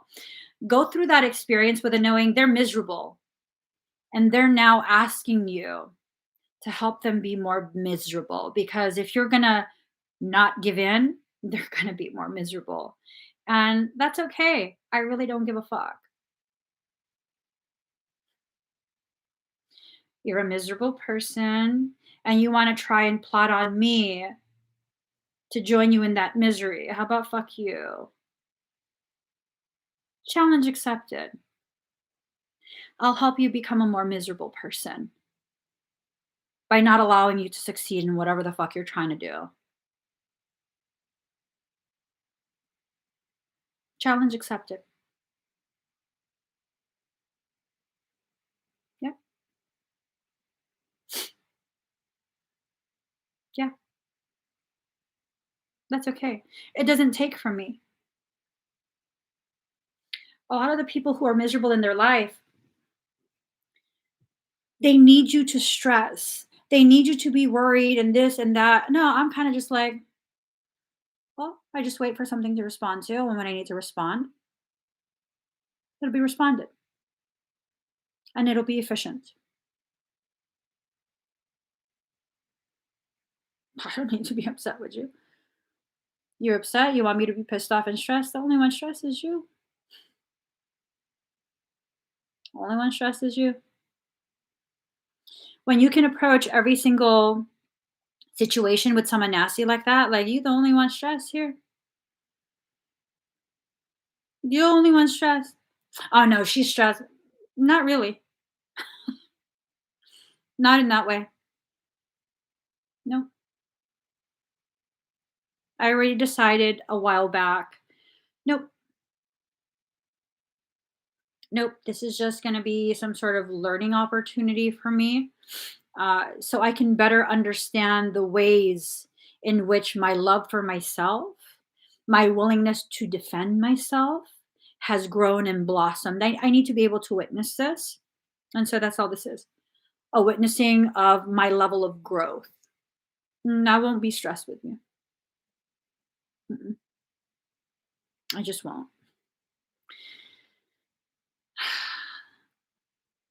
How empowering is that? To get to the point where you know someone's trying to drag you into something really ugly. And you're just kind of like, no, I'll address you when I need to. Short of that, I'm just living my life. It's a pretty good life. Just living and not having any of the other bullshit. Because when people plot, it takes a lot. It takes a lot. They have to think about all the different angles. And then they have to think about like how are we gonna hit them hard? It's hard to hit something hard when it's still moving, consistently moving. A dynamic energy is hard to hit. It's hard to hit. So if you've ever been in a car accident, if your car was still moving when someone hit you, it's a fender bender. You know, it's a little love tap. You're probably not going to be hurt. However, if you're at a complete stop and someone rams into you, that could potentially be catastrophic. They need you to become so depleted by the stress they're trying to put you under that you're now not thinking clearly, and that way they can hit you real hard.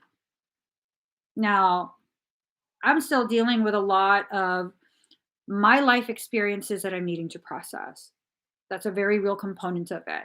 I'm not going to waste my time worried about what this person's going to do next, and I will deal with it when I need to deal with it.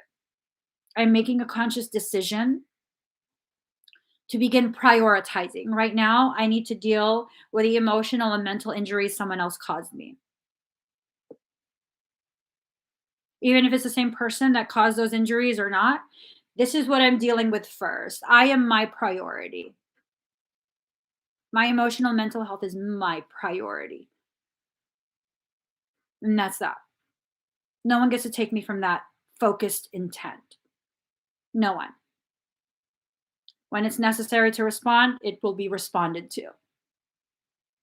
But until it's necessary to respond, I'm going to keep focusing on what is my priority. What is that? Me and my emotional and mental health. Now, people can be like, oh, well, then see, someone was able to. Do you want to choose to believe that someone had that power? Or do you want to acknowledge that someone injured you and your focus is your power to overcome the injury? Are you going to make you your focus, or are you going to make it the other person? Because, like, really, if your goal is to live as though you're untouchable, you are not untouchable.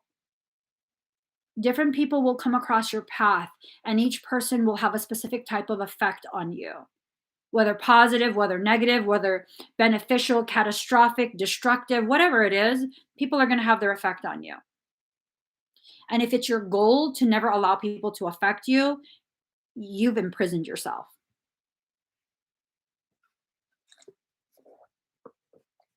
What's weak about having mental or emotional problems, struggles? What's weak about that? Human beings are very feeling people. They're very feeling creatures. We feel. We're supposed to feel. That's how we're designed, to feel. So what's so weak about feeling? Don't you see it's very ego based for you to make it your goal to never allow anyone to cause you to feel something that you don't want to feel? That's narcissistic. That's a narcissistic characteristic. That level of control, attempting to have that level of control is narcissistic. I'm not saying you're a narcissist. I'm saying that's narcissistic behavior. It comes from someone who feels very, very small within their life, very, very weak. And when you feel weak inside, externally, the projection of that weakness becomes a need to externally control everyone. And here's the thing with narcissists. How about fuck you and you don't get access to me? Try and control something you can't reach. No, I'm not going to waste my time arguing with you. That's what you want. That's what they want. They want to be able to affect you in that way. Here's the thing. This is my thing. If you're a narcissist and you've already injured me, that's all I needed. To know that you were the cause of the injury and no more access to me, no more nothing. I don't care if it was intentional, not intentional. I need to focus on the injury. I'm going to address the injury. I'm going to see if I need dressings, if I need stitches. I'm going to cleanse that injury out. I'm going to give myself the opportunity to create the perfect opportunity for self healing. But I'm also going to file a police report. You're going to be held accountable for your fuckery. Yeah, I'm not fucking around. I'm not fucking around. If a stranger comes up to you and cuts you with a knife, you need to focus on healing that. You need to get the proper medical attention. When someone is capable of cutting you, they need to be reported to authorities so that way you're not empowering them to cut someone else. Mental instability is mental instability. And if someone can show unprovoked aggression towards another individual, that needs to be properly documented with the authorities. When people do things that it's very clear the intent is to intimidate, that needs to be properly documented. That needs to be put somewhere safe so that way, you can access later on. That needs to be put somewhere. It needs to be documented first and foremost and then kept safe. I'm done with the games. I'm done with the games. This is not going to be a pissing contest. No. Nope.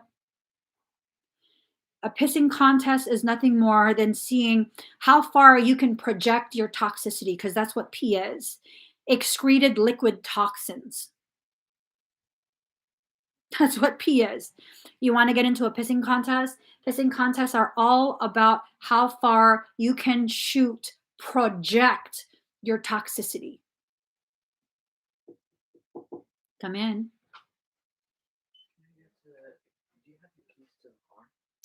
Uncle has the keys to my car. Uncle Ian. I don't want to be part of no pissing contest. None. I'll deal with my toxicity in the responsible way. I mean, do you like to pee everywhere? Isn't that like toddler behavior? For me as an adult, I feel like my urine should go in the toilet. That's what it's made for.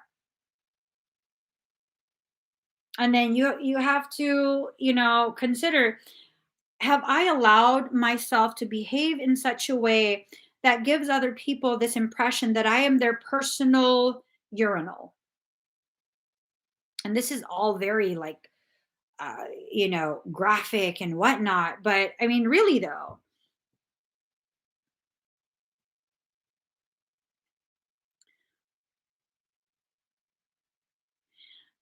yep, flourishing. Yep. Yeah. When someone is a malignant narcissist, they like to keep their record very, very clean. They don't want any evidence of their bad behaviors on file. Put it on file. Put it on file. Okay. Make sure everything is recorded properly, documented properly. I'm not talking about recording conversations or taking video recordings.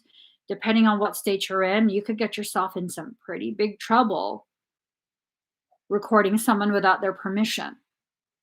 So let's not play these games. How do I protect myself if I'm having a phone conversation with someone else that I don't trust? That will be on speakerphone. You will be aware it's on speakerphone. And there will be several other people with me to witness what you are saying to me. The only people that I don't put on speakerphone and speak to very, very privately are part of my innermost circle, immediate family. That's it. Non toxic immediate family.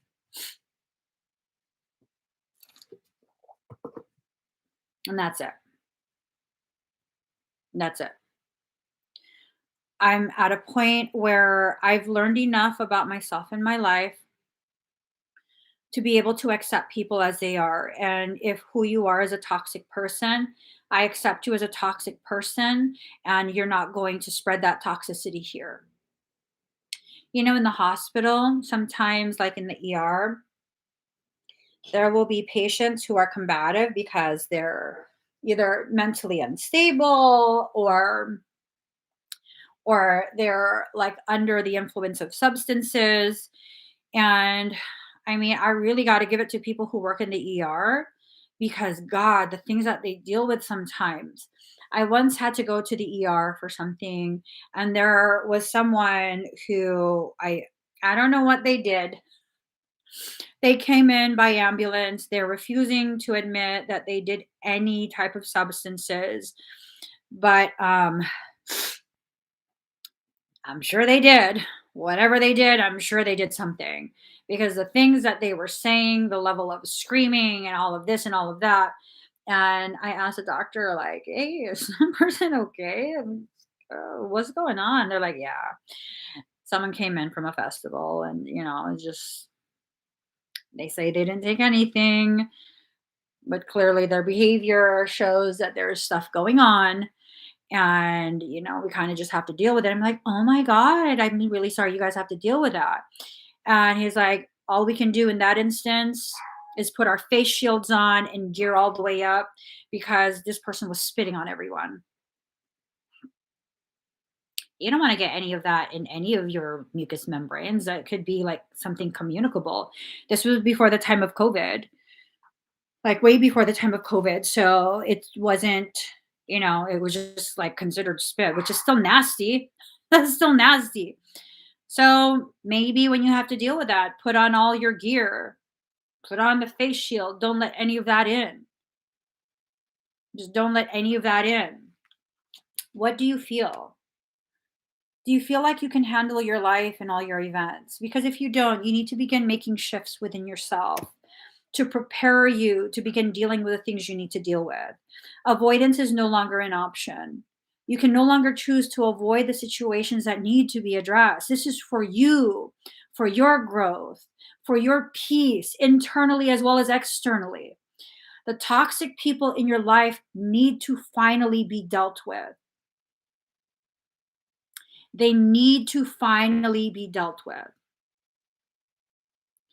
Wait, what? They want to use depression to put me away. I already told my psychiatrist and therapist I was told not to worry. You need to make sure that they document the person's identity. And you probably also need to let your psychiatrist and therapist know, if this is true for you, that you feel very unsafe with them. You feel like, if it's true for you, if you feel like you are physically unsafe, you need to let them know, and they have a legal responsibility to make reports, to document things. They have a legal responsibility to do that. If you are at risk of being physically harmed, um, I mean, stateside in the United States, they have a legal responsibility. There's very real legal ramifications if they do not report potential harm and something happens to you. Like, yeah. If you're saying, hey, Joe down the street, I feel like, very afraid of him because I feel like he's going to actually physically harm me, but it cannot be a lie. You do not lie about anything. You told them you fear for your safety. You need to begin asking them how, like, what to do next. And you need to begin talking to law enforcement and all of that. Because if you have a literal fear for your physical safety, and y'all don't play with this, do not play with this. If you don't really truly fear for your physical safety, this will blow up in your face. There's very real consequences. This is about speaking your truth, about letting the proper authorities know. You have to hire an attorney then. You have to hire an attorney. And, you can begin looking at civil codes and whatnot, for your particular state, for your region, and see which things, you know, like what I like to do is look up all the civil codes that could potentially, um, be applied to me in my situation, and then speak to the proper people regarding, am I correct in this? Am I incorrect? Am I reaching? Does this even apply? I'm not about playing games. Everything has to be factual, truthful, honorable. Um, it's just one of those things. So have faith in your process. Have faith that you will get through this with as much grace for yourself as possible, and then allow your faith to mature into this, place of like knowing, no matter what, you're just going to continue. Um, Card number 18, spirals of manifestation, allowing yourself to know, accept that all of your thoughts, whether they're fears, whether they're, just a response to the reality of what's going on, it can manifest a lot of situations. Okay. It can manifest a lot of situations. Card number 37, focus on the light. Knowing that sometimes you're put into dark spaces, dark thoughts, dark periods of your life, just so you could get a better idea of how bright your light still is. Okay. Letting yourself really focus on the things your soul is shining a light on. Your soul will usually shine a light on the things that you need to learn and focus on. So card number 13, power of attraction. All the twin cards came out in the other deck, and then this card has two twin cards as well. For some, it has to do with twin flames, potentially even false twins, dark twins, things like that. These are profound interactions that are needing to be fully assessed and addressed. Okay, be fully assessed and addressed. So, card number 20, softly, softly, the tender touch. Allowing yourself to be gentle with yourself as you begin processing, processing what's going on with your life, what you've experienced, you know?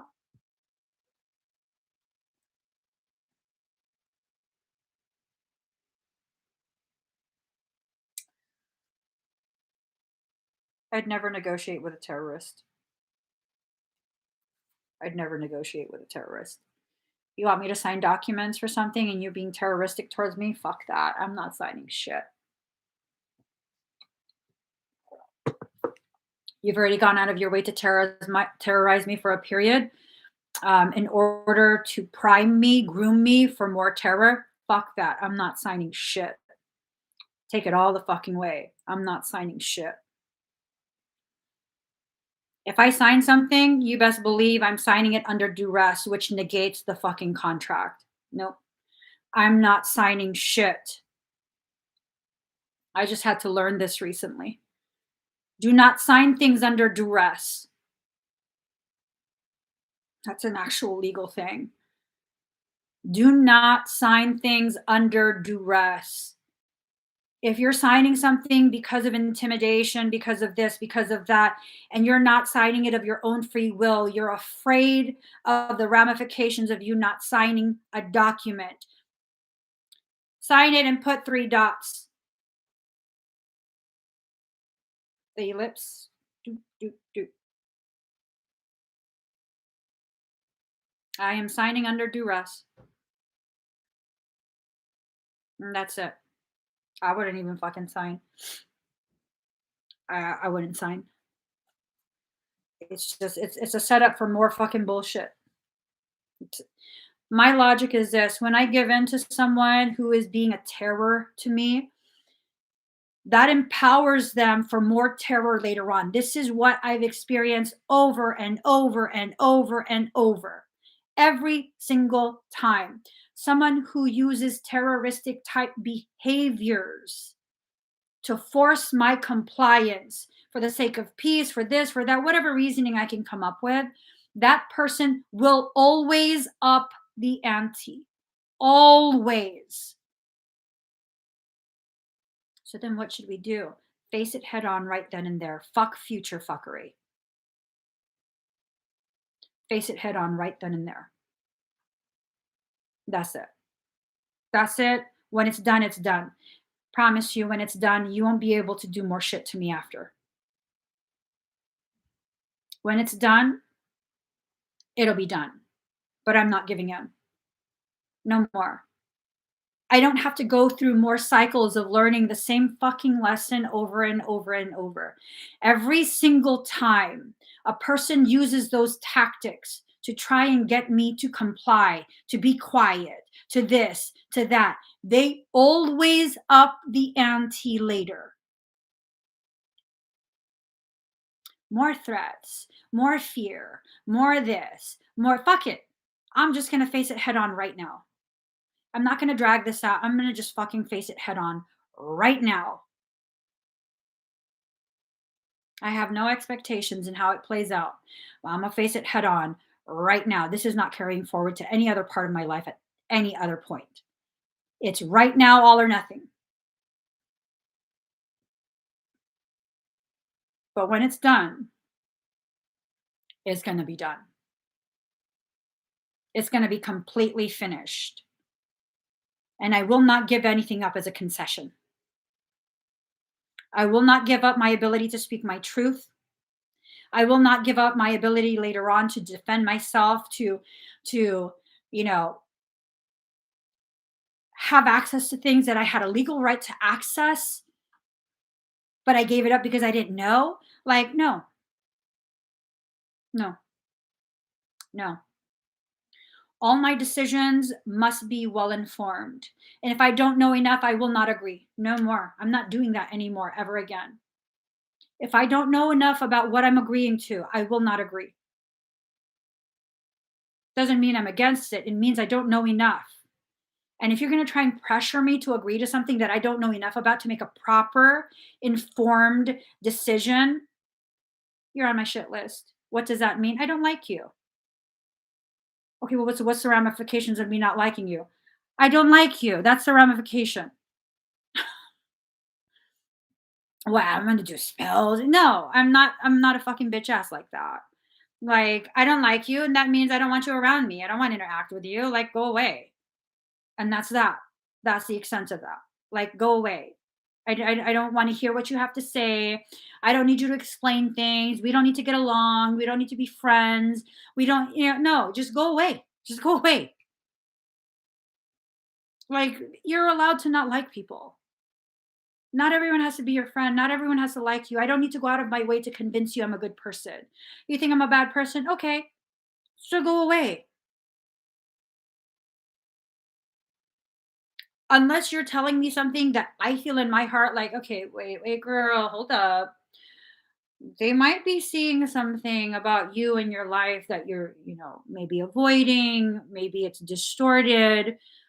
You might need to listen to them a little bit. They're saying things you don't like, but is this something you don't like because you're avoiding it and you need to actually hear the truth at this point?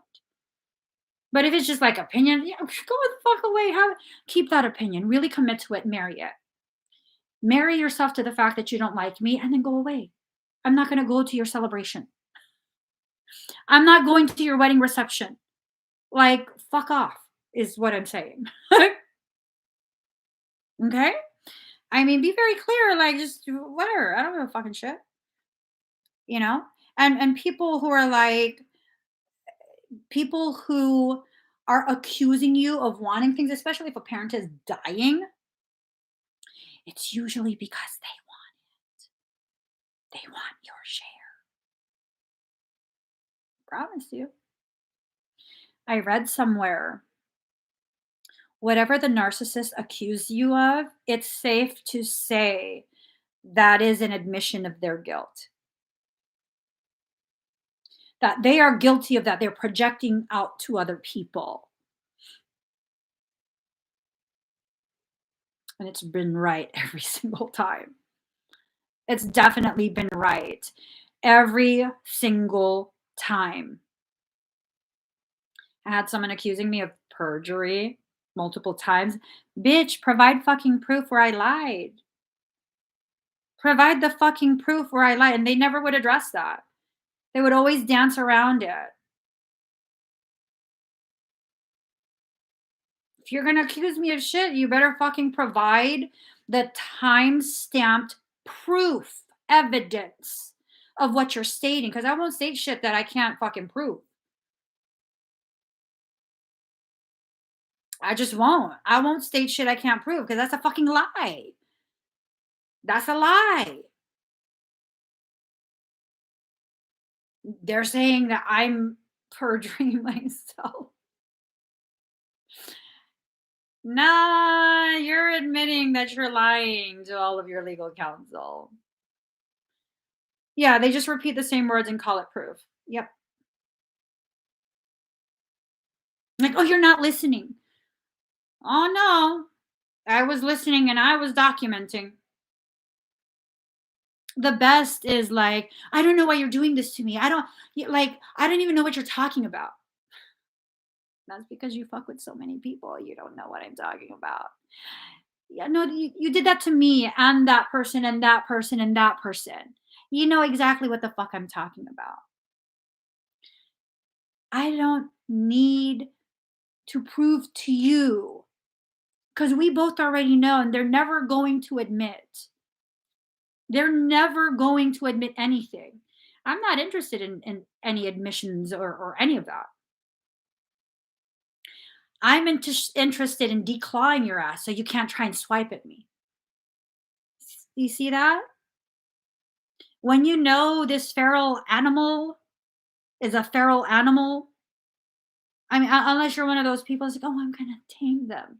You go right ahead. I'm not interested in that. I'm not interested in taming anyone. I'm just not. I'm not. I'm interested in living a peaceful life, and toxic people have no place in my life if that's what I'm interested in. You guys cannot allow toxic people into your life if what you want is a peaceful life. And if you allow toxic people into your life, then you need to stop with the line that you want a peaceful life, because you obviously don't if you allow someone toxic. Well, I mean, wait, we can't cut everyone out. I'm not asking you to cut people out. I'm asking you to hold yourself accountable. When you give yourself access to toxic people, when you allow toxic people to access you, I believe you are lying to yourself about wanting a peaceful life. That's just my belief. Am I saying you're a liar about that? Yes. You're not lying to me. You're lying to yourself, which is much worse than lying to me, because who the fuck am I to you? Yeah, it's much worse when you lie to yourself, because you further compound the problems that you're trying to fix. You want a peaceful life? Stop giving access to toxic people. Oh, but you don't understand, Emmy. No, see, that's the thing. You completely understand and you continue to make excuses, so the conversation is done. You see how that works? Oh my God, you're just going to end the conversation. Yeah, well, you're not trying to hear anything I'm saying. You want to continue to say the same things. I'm not the one to do that to. And I'm not going to let you waste my time. So we're never going to agree on that. So conversation is done. If you're trying to convince me to be okay with the decisions you make in your life, well, I already am okay with it. As long as it doesn't affect me, I'm okay with it. Decide whatever you want. Let whoever have access to you, however much they want. But don't come to me to gripe about toxicity. You chose that. But you can't say that. That's victim shaming. Who said you're a victim? You're a willing participant. See the truth for what it is. When you give a toxic person access to you in your life, you are not a victim. You are a willing participant. You are a volunteer. You went and you called up Odin. Odin, I would like to volunteer to be the sacrifice. Yeah. And so then Odin delivered you. I'm just saying, you're not a victim. But, but, but what? When you give access to toxic people, they will do their toxic thing. That's who they are. I mean, we have to love everyone. I didn't say I don't love toxic people. I said they can't have access to me. When you have family that's toxic, you can still love that family silently from afar. When you have family that likes to have private conversations with other family members and then twist it all up as they're telling someone who wasn't part of that conversation, original conversation, you know what you need to do? Stop having conversations with that person. Conversations need to only be text messages that are not erased. And even then, be very careful of what you say and how you say it.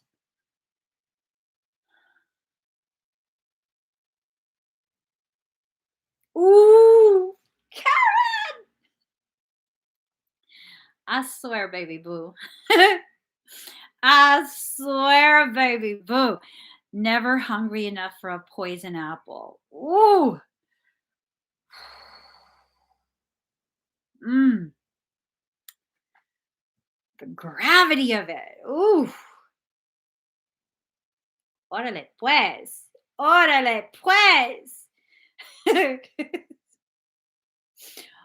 Órale, órale.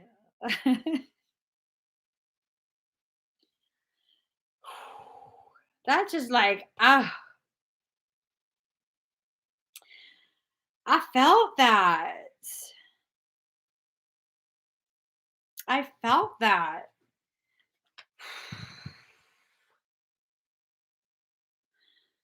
Ooh. Oh my god. That was so good. Um, I don't have time for that record keeping. And see, that's the thing. I mean, do you wanna be someone's personal assistant, unpaid personal assistant? Are you their unpaid biographer? Like, I will only document enough to the point where I've decided you're fucking toxic. After that, I don't want you in my life. I only have room for peace and mutual respect, mutual consideration of each other's peace. Short of that, I'm good. Like Karen said, never hungry enough for a poison apple. And I think many of us tolerate toxic people because we're so hungry for the type of connection we think this toxic person is offering. I'm good. I don't know if maybe I'm just very fortunate because I have a very, very small number of friends who are family to me. I count them as immediate family. And therefore, because they are my now immediate family and they're very healthy, very loving, very supportive, non toxic, I really don't have space for biological family that's toxic. Like, it's good. I mean, you're still my biological family, but there's no room for you at this table. You know, there's no room for you here. If you're the kind of person that likes to fling caca on others, like this is a table where we're eating.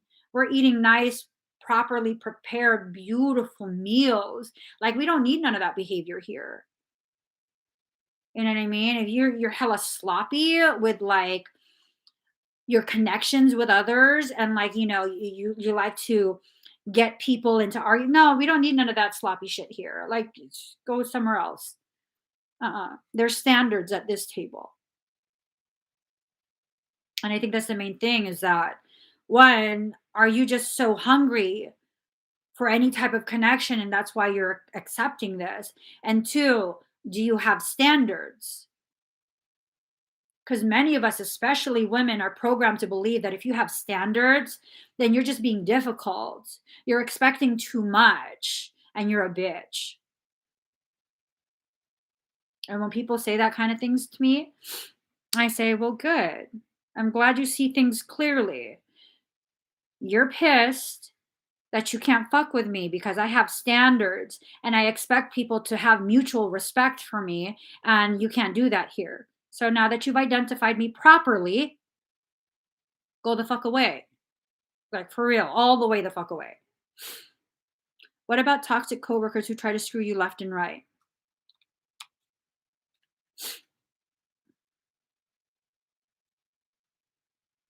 I would definitely keep a running log, time-stamped running log of what they're doing and present it to management.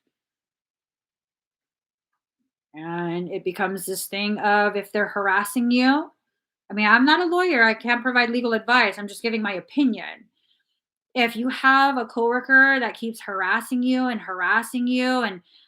trying intimidation tactics, I believe pretty much all states, I could be wrong because like I said, I'm not a lawyer. I believe pretty much all states have a certain minimum level of obligation to keep a safe work environment for all their employees. You know what I mean? The best place to check would be the labor law commissioner of your state. I had shared before that I had this Russian boss. He owned the company, and God, he did this because I was like 18 at the time, I think, and he did this thing where I don't know exactly what was going on. I just know that I hadn't been paid in a month, and I still kept showing up to work. And I was like, "Hey, when's payday?" And I was afraid to ask him outright. And, none of the managers were saying anything. And then finally, because, in the state of California, they need to have the labor law commissioner, like it's a huge information board that they have to post in the employee break room. I don't know if that happens in every state, but so I was reading it one day while I was having my lunch, and I was like, I'm going home. And I went home in the middle of my shift. I went home. And then when they called, I was like, well, you know what? I haven't been paid in a month. So I kind of just decided to go home. And they're like, okay. And then one of the other bosses, one of the other managers called me again. And he is like, because we became friends, and he's like, hey, what's up? Why'd you go home? And I said, well, that motherfucker hasn't paid me in a month. Why the fuck do I keep working? He's like, oh, yeah, no, stuff's going on and this and that. I was like, I don't care. I've been showing up to work every day for a month and I haven't been paid and no one's telling me anything. And he's like, well, what are you going to do? Are you going to talk to him? I said, no, there's no point. He's aware that I haven't been paid in a month. And then he asked me, like, well, what do you plan to do? I said, well, they have a nice little information board in the break room talking about labor law commissioner. I'm filing a report with the labor law commissioner. State of California, if you don't get paid, they withhold your earnings. It was something along the lines of, for every single day that your earnings are not in your hand, they have to pay you as though you worked a full 8 hours for every single day that you wait to get paid. And there's a lot of fees and fines that the employer will face. And this is the state of California, though. And so that's what I told the other manager. Like, I'm talking to the labor law commissioner. He's like, "Oh, shit." I was like, "Yeah, I'm not fucking around. Just, like, whatever. He doesn't wanna pay me, I work those hours. I mean, if he didn't have the money to pay, he shoulda just told me not to come in. It's a matter of integrity. Like, he shoulda just told me not to come in." And next thing you know, the owner of that store was calling and calling, like, "I don't wanna talk to you. I don't wanna talk to you. You're dishonorable. Like, what are you wanna offer me another job at the strip club? Like, I'm fucking good off that shit." And I promise you, within 24 hours, I got a call from the same place. And they're like, hey, we have your check in. And he paid me 3 weeks over. He paid me everything he owed me.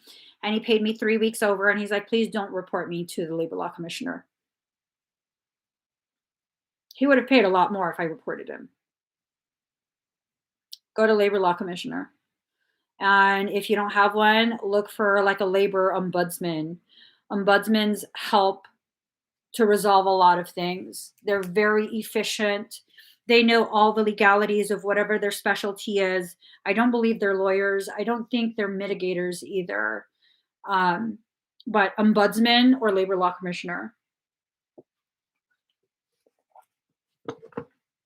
and get that shit resolved, because I do believe, and I don't know for every state, but I do believe an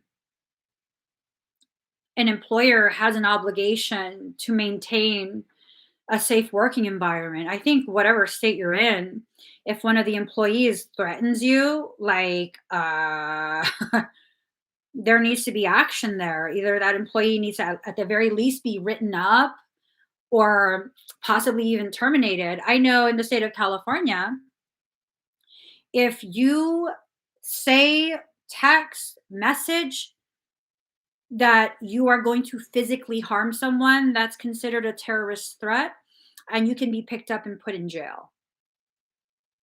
I know that for a fact. That's a terrorist threat. People like, I'm gonna fuck you up. Terrorist threat. If they think you can and will actually physically harm them, they can call 911 and have you picked up.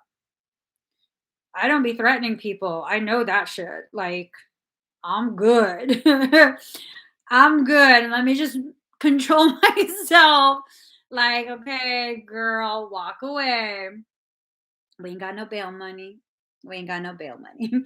you know, you have to know at least the bare minimum in regards to legalities of where you live, so that you understand some of the different options. At the very least, know about ombudsmen, know about labor law commissioners.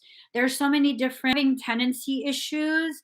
There, every state, every county has a tenant advocacy group that you could go to. You're having issues with family law. Every county will have a group. It's usually a 501c3 group, a nonprofit organization where people in the legal field, they will donate their time as part of their, pro bono stuff. You just have to be willing to go the extra mile to find the resources that you need. There is absolutely no reason for someone to be able to continue their tyranny over you. None. There is no reason. If you're looking for full service and you're not willing to pay for full service, you're not going to get that. Advocacy groups are not going to take care of everything. They can help you to find the information that you need, and then you have to do the legwork. See, that's some of people's logic, and I'm not talking to you directly, bite me. Some people's logic is that I have a need, someone should help me. No, you need to help yourself. There are people who exist who can help guide you, but you need to help yourself. You need to be willing to do the legwork. How badly do you want the resolution? And that's how toxic people get over you. If you don't want to resolve this as bad as they want to harm you, you're not going to have a good outcome for yourself. You're just not. If you're not willing to commit to yourself the way they're willing to commit to their desire to hurt or harm you, is not going to end good for you. And just because you manifest, no, you still have to do the work. You still have to do the work. You still have to carry through. You have to follow up. You have to do all of that stuff. Part number 42, the word wants to be written. So for some, this is like someone wanting to write to you and kind of express things that they hadn't expressed before. This part of the message, it feels very loving. It feels like it has a lot of regret. It feels like,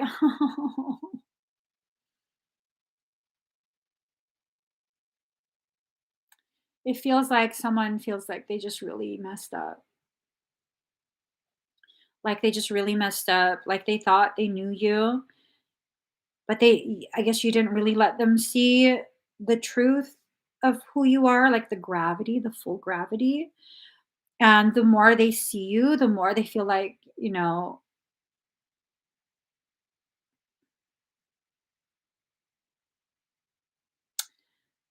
Michael says to just say the message as I receive it. I was trying to find a different way to phrase it.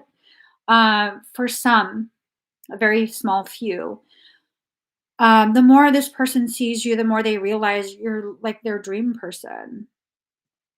So like everything about you, they love everything about you. And the more they see you in your element, the more they grow to love and appreciate the actual person that you are. And it's so far beyond um, what they witnessed in the beginning. It's so far beyond that. And it's just one of those things where it's like, fuck, why didn't you show me this at first? Like right from the start.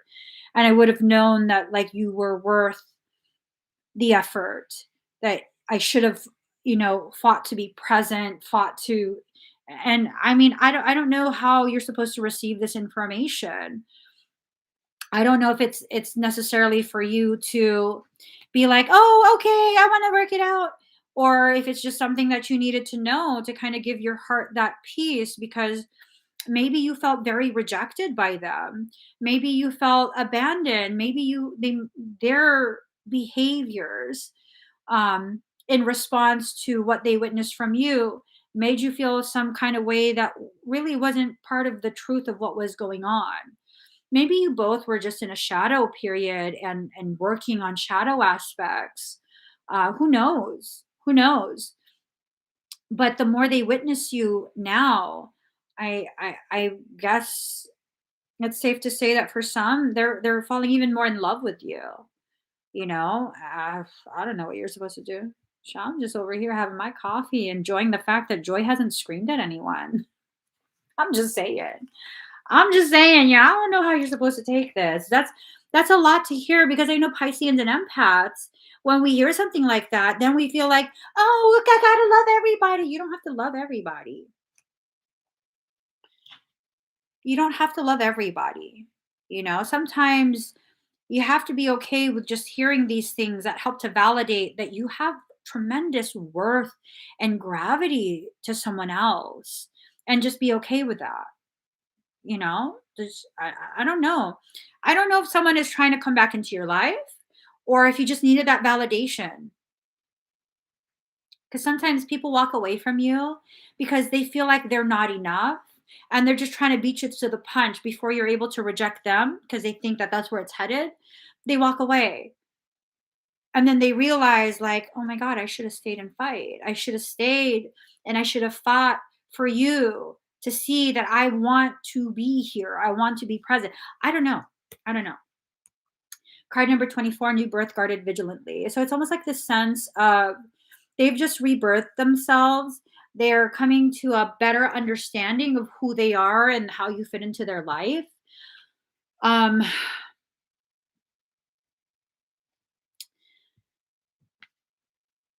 and they're very unsure of how to approach. They're very unsure if they should approach. Just a lot of uncertainty. Okay. The secondary message I totally just forgot. The word wants to be written. So for those who are having a very like I guess toxic type of thing, it's almost like now is a time to take things to the next level. Implement your extraction protocol. That's what I call breaking up. Implementing extraction protocol. Evac initiated. That's how me and Michael talk to each other. We talk like we Alpha 1 to Delta 2, extraction protocol initiated. Bogies coming in from the left. Duck and dodge, duck and dodge. Successful ducking and dodging. Full throttle to horizon. Start a new day. Well, okay, the truth is I talk to him like that and he thinks it's hilarious. New coordinates have been received. Redirecting. When he tells me things like I'm working myself up into some sort of mindset, and he's telling me like you must redirect your thoughts because he's like super cut and dry with communication. You must redirect your thoughts. New coordinates have been received. Redirecting flow of traffic.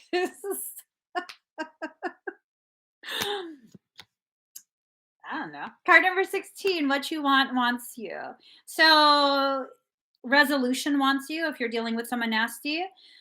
Resolution wants you. Okay? Whatever needs to be resolved needs to just be resolved. For those who are here to receive more of the love message, they want you to. You want them, they want you, you know. I've been watching you, watching me, and I know you want it. But it depends on how you kick your game. It depends on how they approach you. Have standards, make them earn it. I'm not joking. Have standards, make them earn it. Like, earn it. Earn your trust. Earn access to you. And be willing to do the same. Earn their trust. Earn time together. I'm just saying. I'm just saying. There's a little secret. I'm gonna whisper it. I think my husband's watching, but it's not a secret to him. So here's a little secret, right? I met my husband like a year before he met me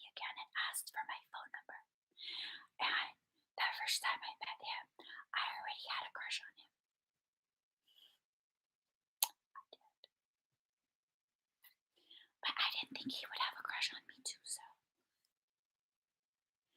I just like stared off to the side because we had to sit in front of each other at some restaurant because all of his friends were like, you know, all of his friends were there. And I was just like, oh, oh, who is this? Yeah, that's what happened.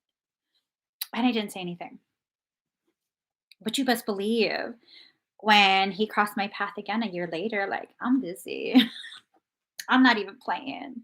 I'm not playing hard to get. I have full time work, full time school, and I'm my mother's chauffeur. I don't have time for games. You'll get whatever time I have left, and it's not much time. And if you don't like that, I mean, I'm not the girl for you. Just pure honesty there. Mhm. Card number 11, diving for light, going deep within yourself to find the truth that you've been seeking outside of yourself. Everything you're looking for is already inside you. It's already inside you.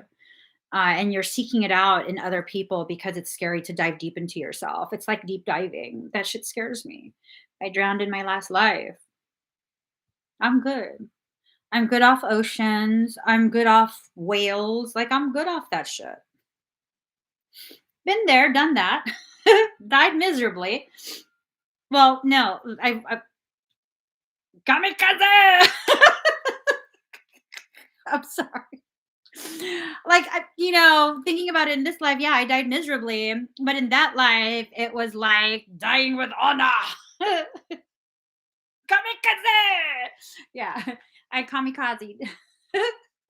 Literally. I kamikaze into the ocean. So, you know, mission accomplished. Just saying.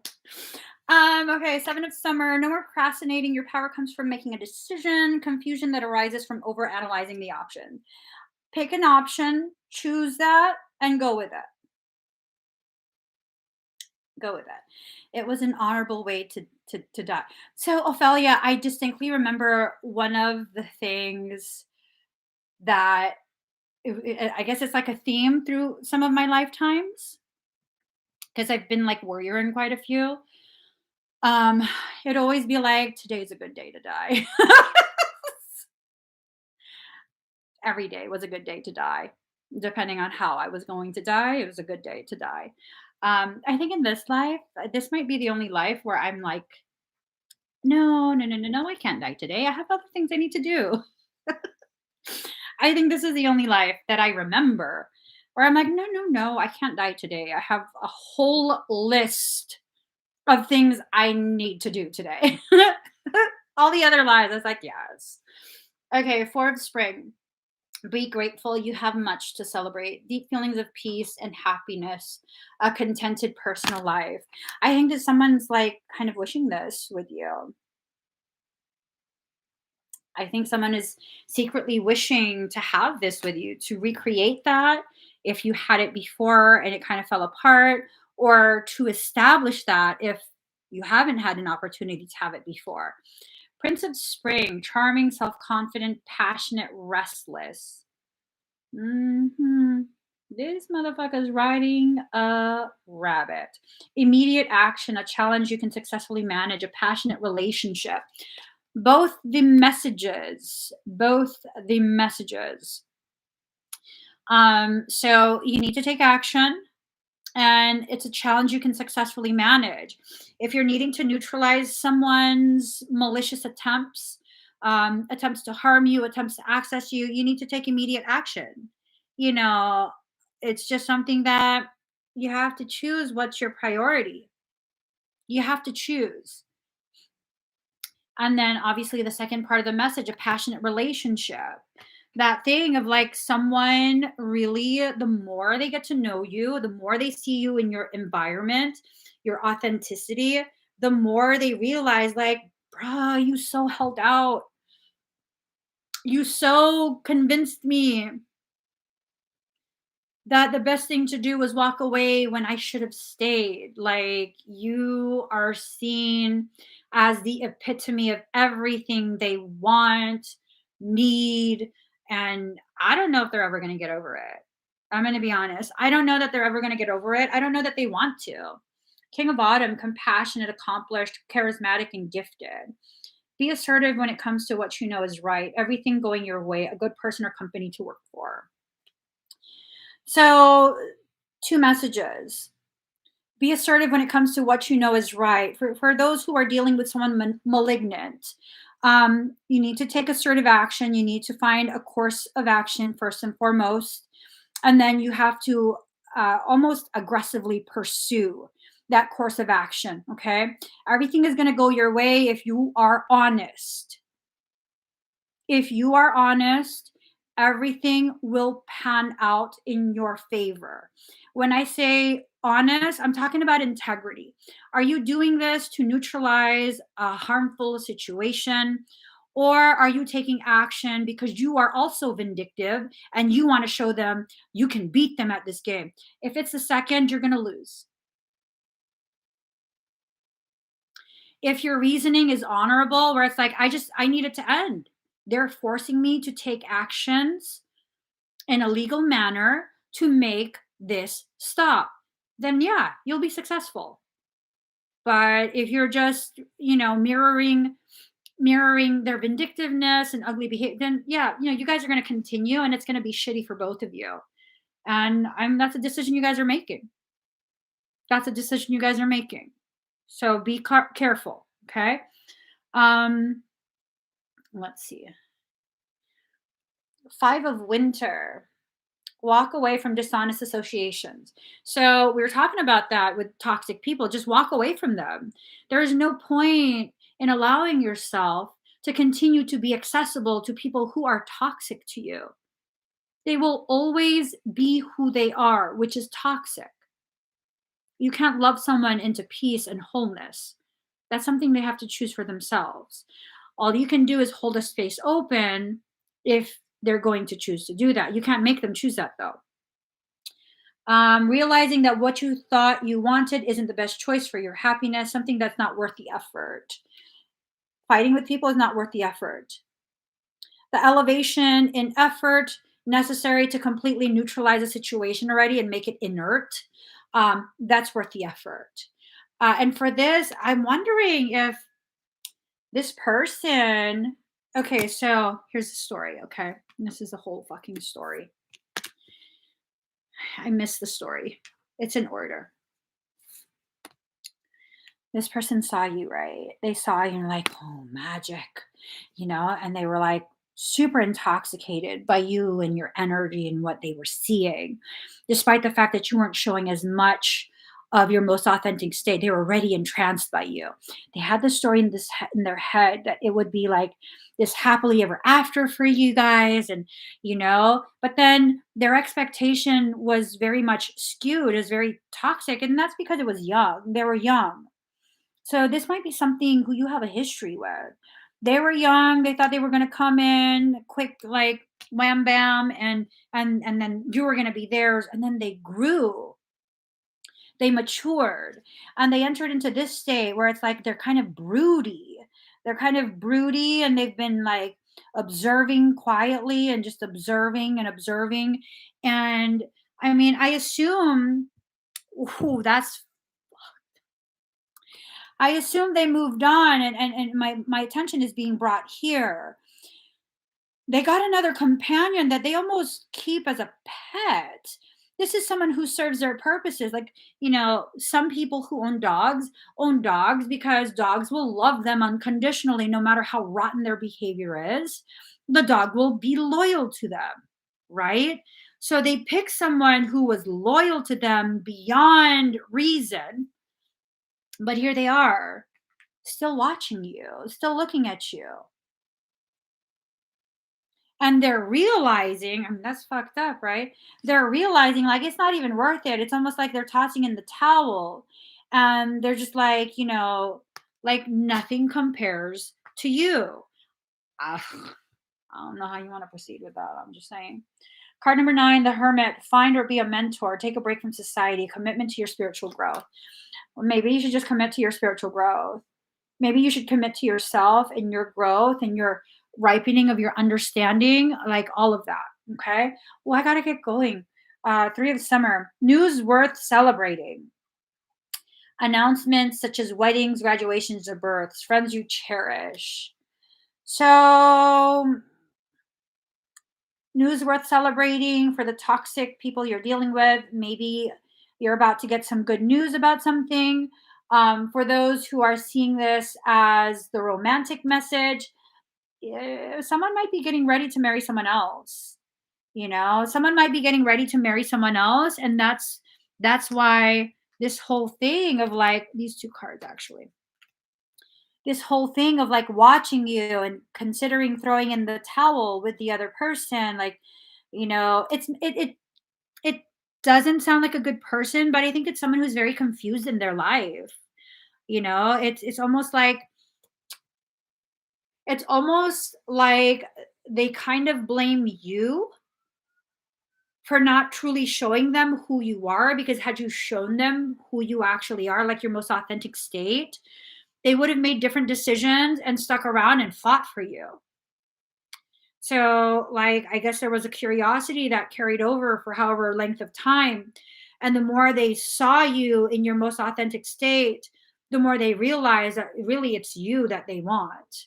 You know what I mean? So it's a messy situation nonetheless, but it's not necessarily that it's not necessarily that they were doing this to the other individual or to you intentionally. It's more of this like now they're coming to this realization that, oh shit, I either got married or I'm about to get married for the wrong reasons, and I don't know that I should do that. It's almost like a correction. Like they're considering if maybe they need to redirect. It does sound very messy. It sounds very messy, but I mean, who of us are not? And before anyone says they're not a mess, um, you're probably just better at hiding it. Just because you have these nice little boxes with labels to hide the mess does not mean you're not messy. That used to be me. I used to have everything labeled and no clutter anywhere. Like everything had to be in its proper place.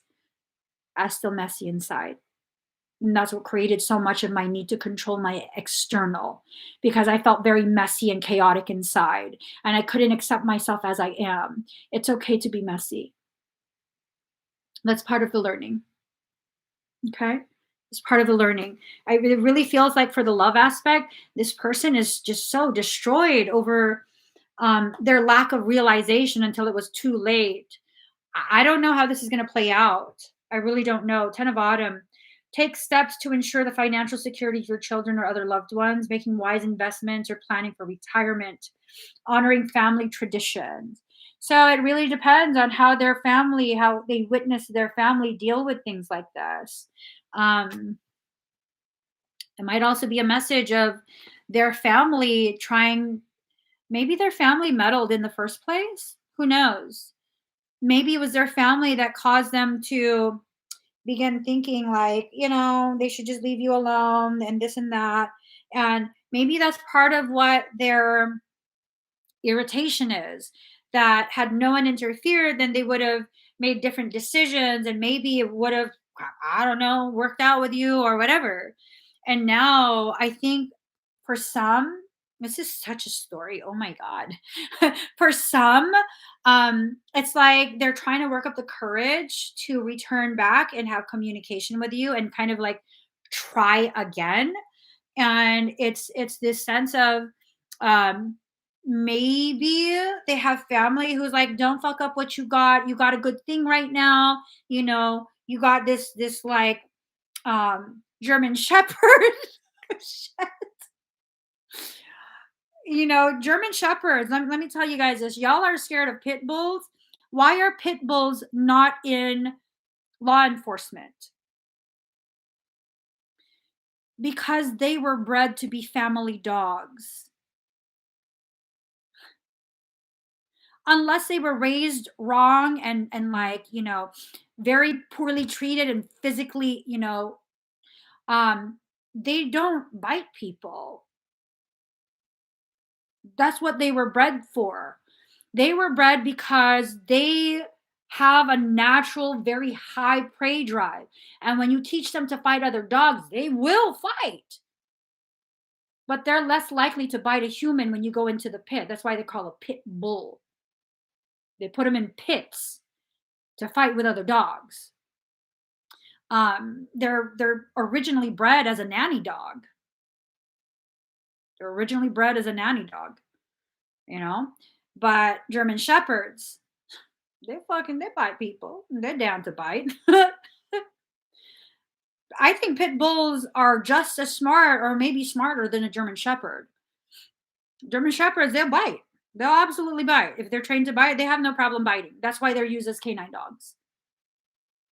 It's not part of their like genetic their temperament.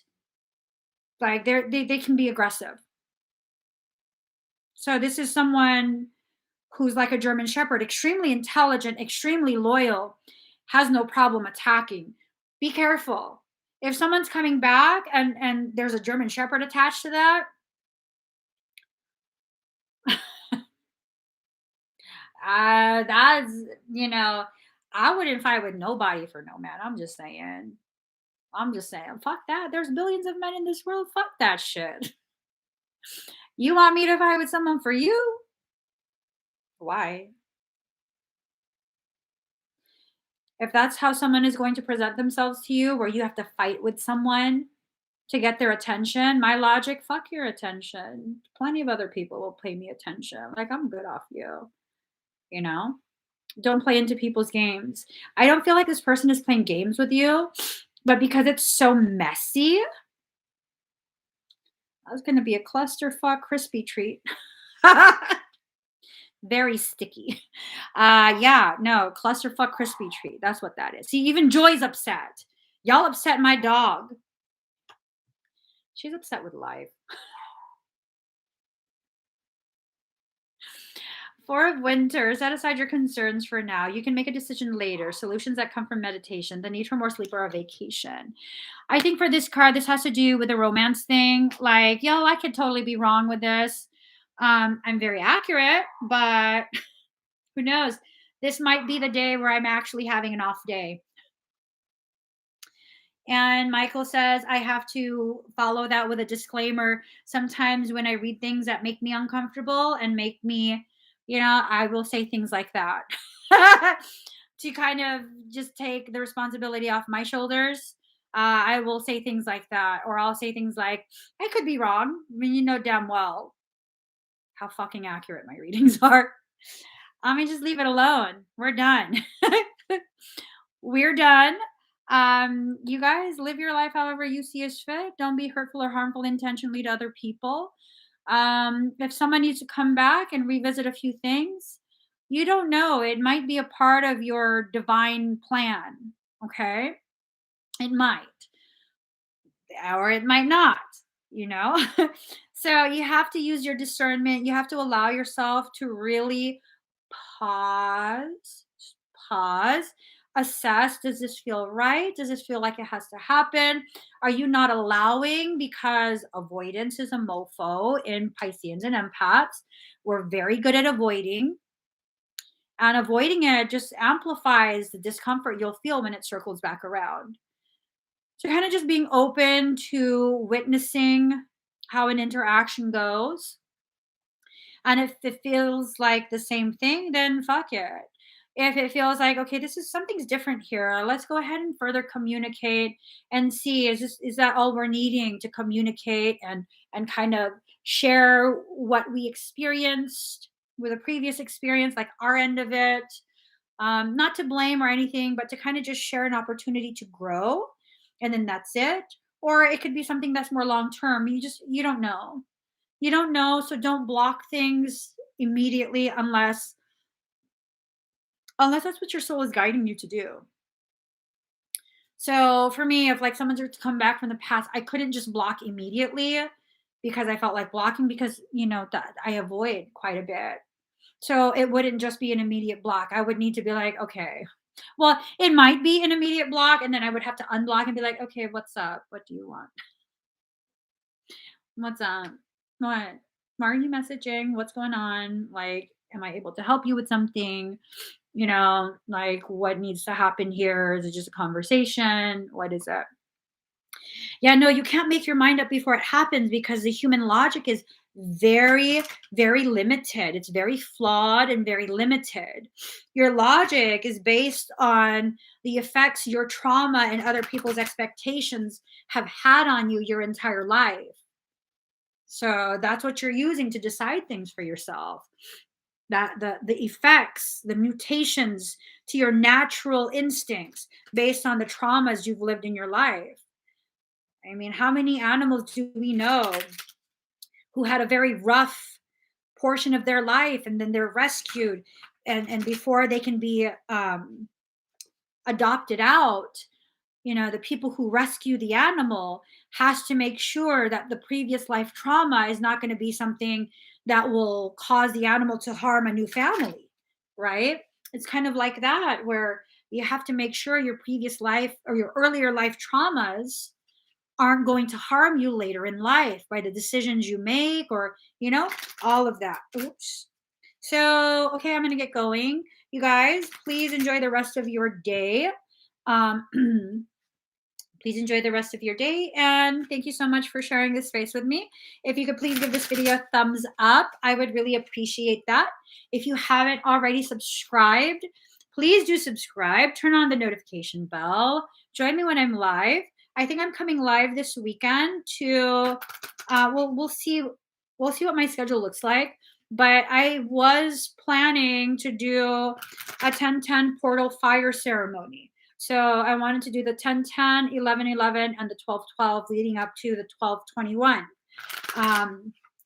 Those are very important fire ceremony dates just because of the energetic calibrations and the way it affects the personal morphogenetic template. We shall see, though. We shall see. I'll see you guys again very, very soon. Bye, everyone.